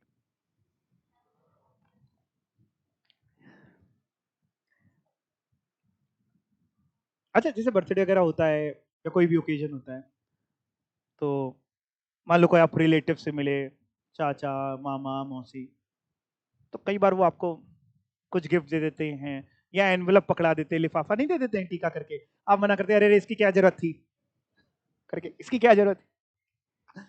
नहीं एक ट्रेंड है, मैं एक बार बोल के इसकी क्या, अरे इसकी क्या जरूरत थी लाइन।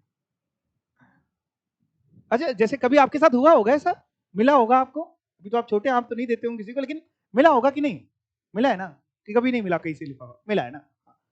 अच्छा फिर बाद में जैसे आप खोल के उसको देखते हैं, तो आमतौर पे उसमें कितने रुपए निकलते हैं, है ना? मतलब क्या लाखों रुपए निकल आते हैं उसमें? नहीं, जैसे जिसकी श्रद्धा 500 1100। अच्छा और बढ़िया रिश्तेदार है, 51 रुपए 101 रुपए। अब तो नहीं चलते 51 100, बहुत पहले, है ना? 51 100, अब तो 51 आप देंगे तो रिश्तेदारी तोड़ देगा वो। खैर, तो भाई 500 1100 और 2100 हो गए, और अच्छे तो 5100 हो गए, 11,000 इतना ही देखा है ना आमतौर पे, ऐसे ही चलता है ना। ये भी मैं बहुत बड़ी आपको एक्सट्रीम चीज बता रहा हूँ। कभी आपने देखा है कि कोई आपका रिलेटिव आया और आपको 51,000 रुपए दे गया, ये लीजिए, है? अगर किसी का है तो बड़ा ही, पिछले जन्म में बहुत बढ़िया कर्म करे थे आपने। ऐसा नहीं देखते ना, अब किसी के साथ हुआ क्या कभी ऐसा? नहीं हुआ। यानी आमतौर पे जो भी गिफ्ट मिलते हैं, गिफ्ट है एक तरीके का, या तो पैसा मिला या इन काइंड मिल गया, एक सर्टेन वैल्यू के मिलते हैं यार, बड़ी जाहिर सी बात है ना? ये ट्रेंड है, जब उनका बर्थडे होता है तो आप कुछ दे देते हैं, वो आपको कुछ दे देते हैं, बट एक सर्टेन वैल्यू, 1000 2000 3000, सबकी अपनी एक हैसियत है, उस हिसाब से इंसान काम करता है। और इस गिफ्ट पे जो आपको मिला, इसमें कोई टैक्स की बात नहीं, आप आराम से मौज करिए। बट साहब आपने इसको ही टैक्स प्लानिंग का जरिया बना लिया। टैक्स प्लानिंग वर्ड तो ना यूज करूं, टैक्स इवेजन यूज कर लूं, टैक्स की चोरी का आपने जरिया बना लिया। आपने क्या किया, मान लीजिए आपका फ्रेंड था एक, ठीक है, आपका एक फ्रेंड था, उसके पास एक नंबर का पैसा है, एक नंबर बोले तो tax paid money, white money tax paid. आपके पास दो नंबर का पैसा है, ठीक, आपको चाहिए, जरूरत है एक नंबर के पैसे, कोई व्यापार करना है, कुछ खरीदना है, घर खरीदना है, कुछ चाहिए, तो आपको एक नंबर का पैसा चाहिए। अब आपने कहा यार कैसे करें कैसे करें, आपने अपने दोस्त से बात करी, आपने उससे कहा यार एक काम करो, तुम ना 2 लाख रुपए हमको गिफ्ट कर दो। कहेगा ऐसी भी दोस्ती नहीं है हमारी तुम्हारी।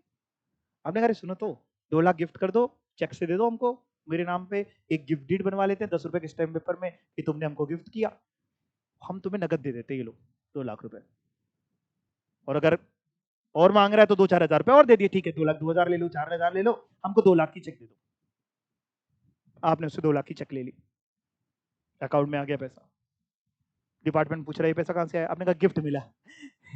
सर गिफ्ट मिला क्या होता है, बड़ा दोस्त, बड़ा बहुत ही अच्छा सर, ऐसे बड़े नसीब वालों से मिलता है सर दोस्त, ऐसे मतलब क्या ही बताया आपको, बड़ा गिफ्ट मिला सर, बढ़िया गिफ्ट मिला सर हमको, सर देखो गिफ्ट डीड है। लॉ मेकर कहता है अच्छा, अच्छा कैश का जिक्र आप करोगे क्या कि हमने कैश दिया, ये सब आप किसी को बताने वाले हो क्या? नहीं बताओगे ना, है ना? कैश दिया ये हुआ, तो दिख क्या रहा है, 2 लाख रुपए गिफ्ट मिले सर हमको, जबकि एक्चुअल में क्या हुआ होगा, पर्दे के पीछे की बात क्या होगी, सबको पता है कि आपने उसको नगद दिया होगा, अटैची मर के उसने आपको चेक के थ्रू या अकाउंट में आपके ट्रांसफर कर दिया होगा। लॉ मेकर कह रहा है अब करें तो करें क्या, ऐसे लोगों को कैसे निपटे, कैसे निपटे ऐसे लोगों से? तो लॉ मेकर कह रहे हैं एक काम करते हैं, एक सेक्शन लेके आते हैं 56 subsection 2 clause 10।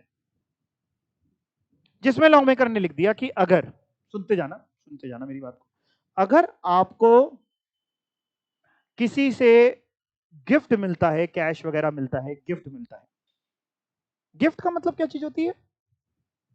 Without consideration, that is gift. Gift मिलता है 50,000 से ज्यादा का। किससे ज्यादा का? 50,000 से ज्यादा का।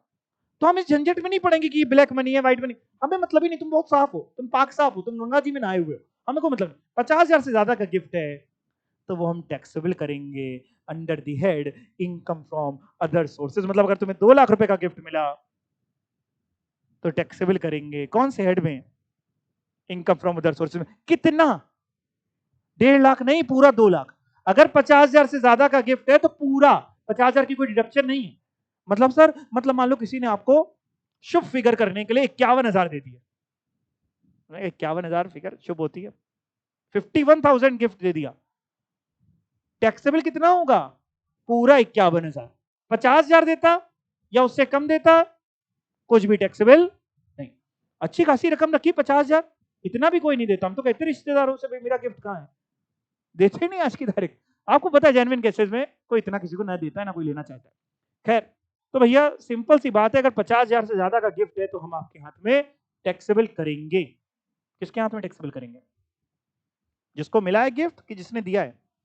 जिसको मिला है। कौन से हेड में? इनकम फ्रॉम अदर सोर्सेज में। अच्छा भैया 50,000 से ज्यादा का गिफ्ट है तो हम टैक्सेबल करेंगे। ठीक है सर, अच्छी बात है, करो। 50,000 से ज्यादा अगर नगद मिला, जैसे 2 लाख मिला तो 2 लाख पूरा पूरा टैक्सेबल होगा। अच्छा मान लो अगर किसी ने कैश नहीं दिया, इन काइंड गिफ्ट दे दिया, किसी ने हमको शेयर्स दे दिए गिफ्ट में, ज्वेलरी दे दी, आर्कियोलॉजिकल कलेक्शंस दे दिए, ड्राइंग दे दी, पेंटिंग दे दी, स्कल्पचर्स दे दिए, है ना, एनी वर्क ऑफ आर्ट दे दिया, बुलियन दे दिया, इन काइंड दे दिया, लॉ मेकर कह रहा है तब भी हम टैक्सेबल करेंगे अगर कितने से ज्यादा की वैल्यू का है तो 50,000 से ज्यादा की वैल्यू का है तो आपके हाथ में जिसकी जितनी उसकी फेयर मार्केट वैल्यू है उतना टैक्सेबल करेंगे। मतलब मान लो किसी ने हमको शेयर्स दे दिए किसी कंपनी के गिफ्ट में जिसकी फेयर मार्केट वैल्यू है 80,000, तो कितना आपके हाथ में टैक्सेबल करेंगे? 80,000 पूरा टैक्सेबल करेंगे। हमने कहा ठीक। हमने कहा अच्छा ये तो बात हो गई मूवेबल प्रॉपर्टी की, shares, securities, archaeological collection, drawing. हमने कहा मान लो किसी ने हमको इमूवेबल प्रॉपर्टी गिफ्ट में दे दी, लैंड दे दी गिफ्ट में, बिल्डिंग दे दी गिफ्ट में, तो कह रहा तब भी टैक्सेबल करेंगे अगर उसकी स्टैंप ड्यूटी वैल्यू किससे ज्यादा हो? 50,000 से ज्यादा है तो आपके हाथ में टैक्सेबल करेंगे। हमने ठीक है यार, अच्छी बात है, बना लो सेक्शन, बहुत बढ़िया है, बना लो। ये मैं आपको इनिशियली बताऊं, अगर बहुत पीछे ले जाऊं, 2007 में आया था ये इनिशियली, तब ये सेक्शन नंबर अलग हुआ करता था, मैं उसको उतनी डिटेल में नहीं जाऊंगा। चिद्दू भैया हुआ करते थे, पी चिदम्बरम साहब उस समय फाइनेंस मिनिस्टर, वो लेकर के आए थे। उसके बाद इसकी अपार सफलता के बाद हर साल इसमें कुछ ना कुछ चेंज करते गए, बड़ी सफलता मिली उनको साहब, है ना, बहुत बढ़िया टैक्स मिला इस पे, या यूं कहे वो जो हेरा फेरी थी वो बहुत हद तक कंट्रोल हुई। लेकिन लोग भी कम नहीं थे, लोग भी हर साल कुछ ना कुछ नया करते रहे। जैसे उन्होंने कहा गिफ्ट में मिला कोई प्रॉपर्टी आपको तो हम टैक्सेबल कर देंगे। और लेट से किसी ने हमको कोई घर गिफ्ट में दे दिया 5 करोड़ रुपए का, तो मेरे हाथ में कितने टैक्सेबल हो जाएंगे? 5 करोड़ रुपए under the head income from other sources, क्योंकि 50,000 से ज्यादा की वैल्यू का है। अब मैंने थोड़ा दिमाग लगाया, हमने कहा अच्छा गिफ्ट लिखा है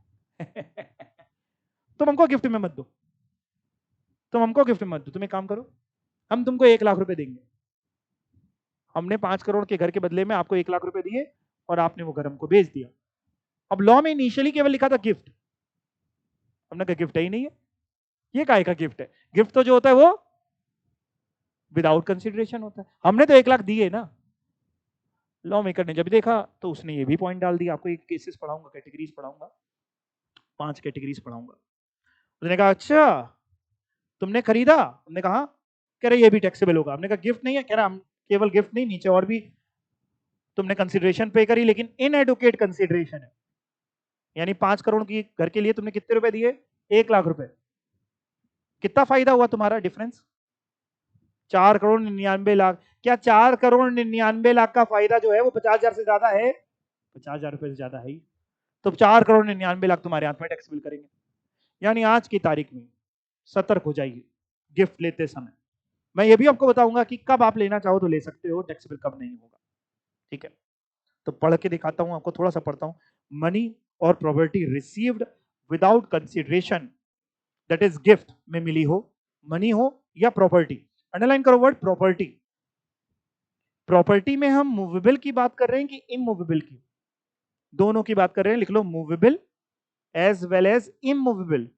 मूवेबल प्रॉपर्टी में, मनी और प्रॉपर्टी में, प्रॉपर्टी को अंडरलाइन करो, मूवेबल भी और इमूवेबल भी, ये लिख लिया। और मूवेबल में स्टार बनाओ, आपने मूवेबल इमूवेबल दोनों लिखा है, मूवेबल में स्टार बनाओ,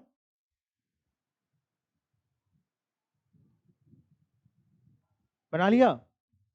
चाहो तो आप इमूवेबल में भी बनाना हो तो भी बना सकते हो, नहीं तो एक में बनाओ। प्रॉपर्टी का मतलब क्या है, यहां पे लिखा है नोट 2, आपको दिख जाएगा, ढूंढो थोड़ा सा, मिलेगा आपको।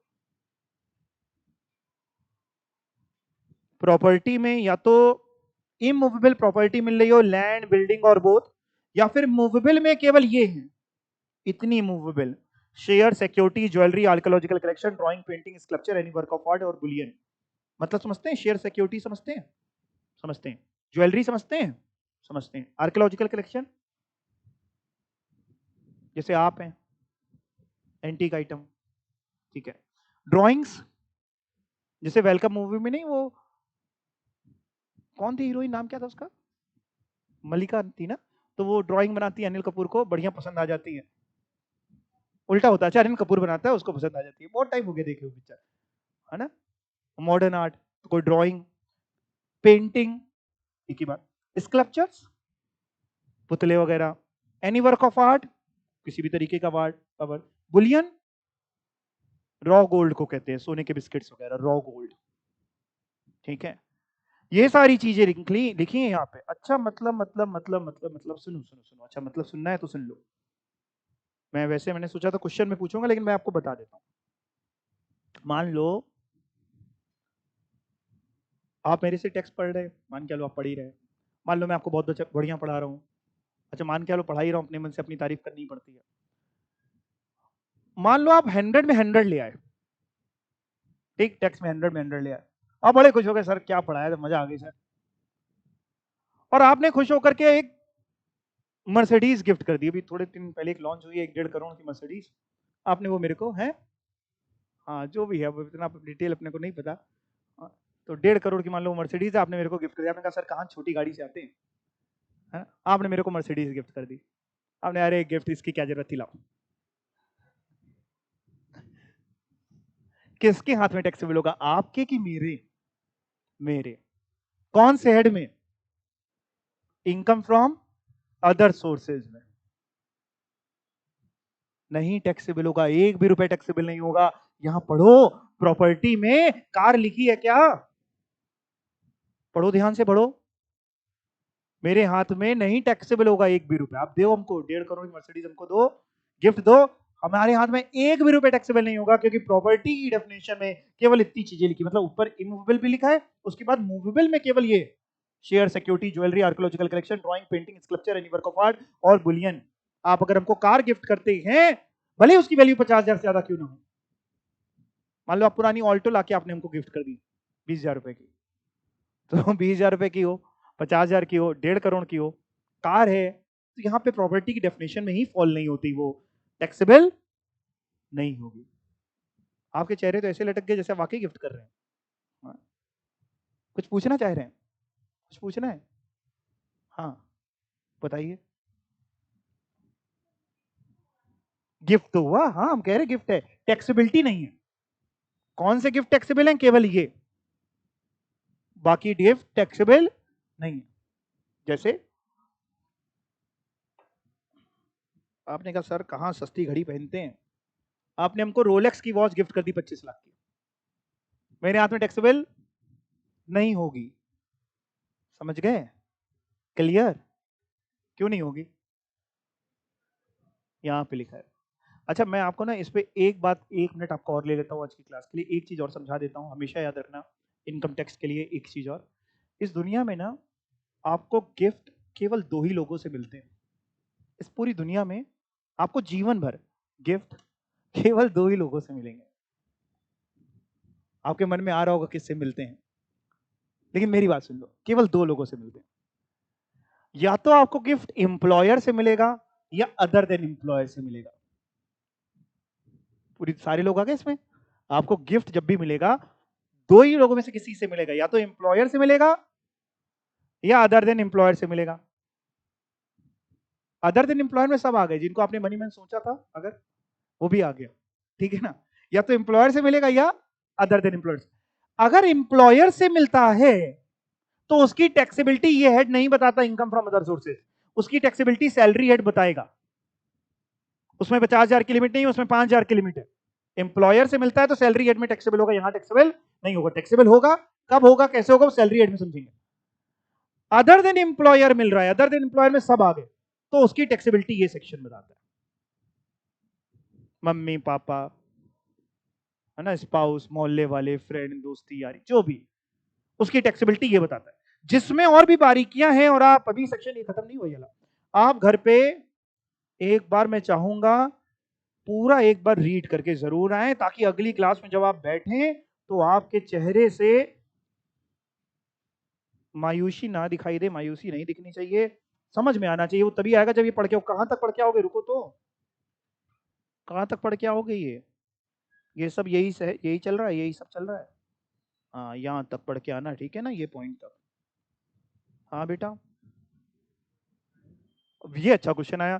कहना है अगर सर वॉच गोल्ड की दी है हमने आपको, दे तो यार तुम कभी देते कुछ नहीं है बेटा, चलो खैर, वॉच गोल्ड की दी है तो क्या होगा, तो फिर उसको हम वॉच नहीं मानेंगे, उसको गोल्ड मानेंगे। अब जैसे इन्होंने छेड़ा ही है तो 2 मिनट और ले लेते हैं ना। मान लो आपने मेरे को एक शर्ट गिफ्ट कर दी सोने की तार से बनी हुई, तो शर्ट तो यहां लिखा नहीं, वियरिंग अप्रैल तो लिखा नहीं, बट वो शर्ट है ही नहीं अब, तो क्या है, सोना है, सोना। जब घर में पड़ा हो सोना, सोना है वो, टैक्सेबल होगा। आपने चांदी के सोफे दे दिए हमको, टैक्सेबल होगा। नॉर्मल शर्ट आपने मेरे को दे दी, आप एलपी के शोरूम में गए, एक आपने शर्ट मेरे को दे दी,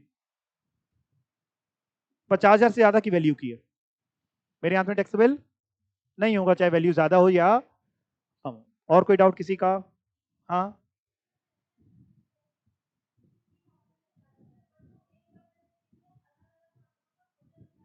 बिल्कुल, बहुत अच्छा क्वेश्चन पूछा। कह रहे सर जैसे गिफ्ट है, मान लो सपोज करो जैसे हमको कैश में मिला गिफ्ट, है ना, हमको कैश में आपने 10,000 रुपए दिए, आपने 10,000 रुपए दिए, 6 लोगों ने 10,000 रुपए दिए, किसी एक का 50,000 से ज्यादा नहीं, लेकिन 6 का टोटल 60,000 ज्यादा है, ये टैक्सेबल होगा कि नहीं? यही तो आपको पढ़ने के लिए दे रहा हूं घर पे, कि भैया अगर कैश वगैरह होगा तो एग्रीगेट देखूंगा, यहाँ पे आपको यही पढ़ने के लिए दे रहा हूँ घर पे, यही पढ़ने के लिए दे रहा हूँ।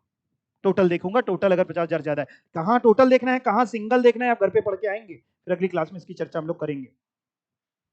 कब टैक्सेबल नहीं होगा, ये सारी बातें पूरी होने के बाद भी हो सकता है कभी टैक्सेबल ना हो, है ना, आपकी शादी आदि है तो हो सकता है टैक्सेबल ना हो, शादी में जो मिले टैक्सेबल ना हो, तो वो सब अभी हम लोग नेक्स्ट टर्न पे पढ़ने वाले हैं, ठीक है। लेकिन आप पढ़ के आइएगा, एक बार रीड करके आइएगा। चलिए, थैंक यू।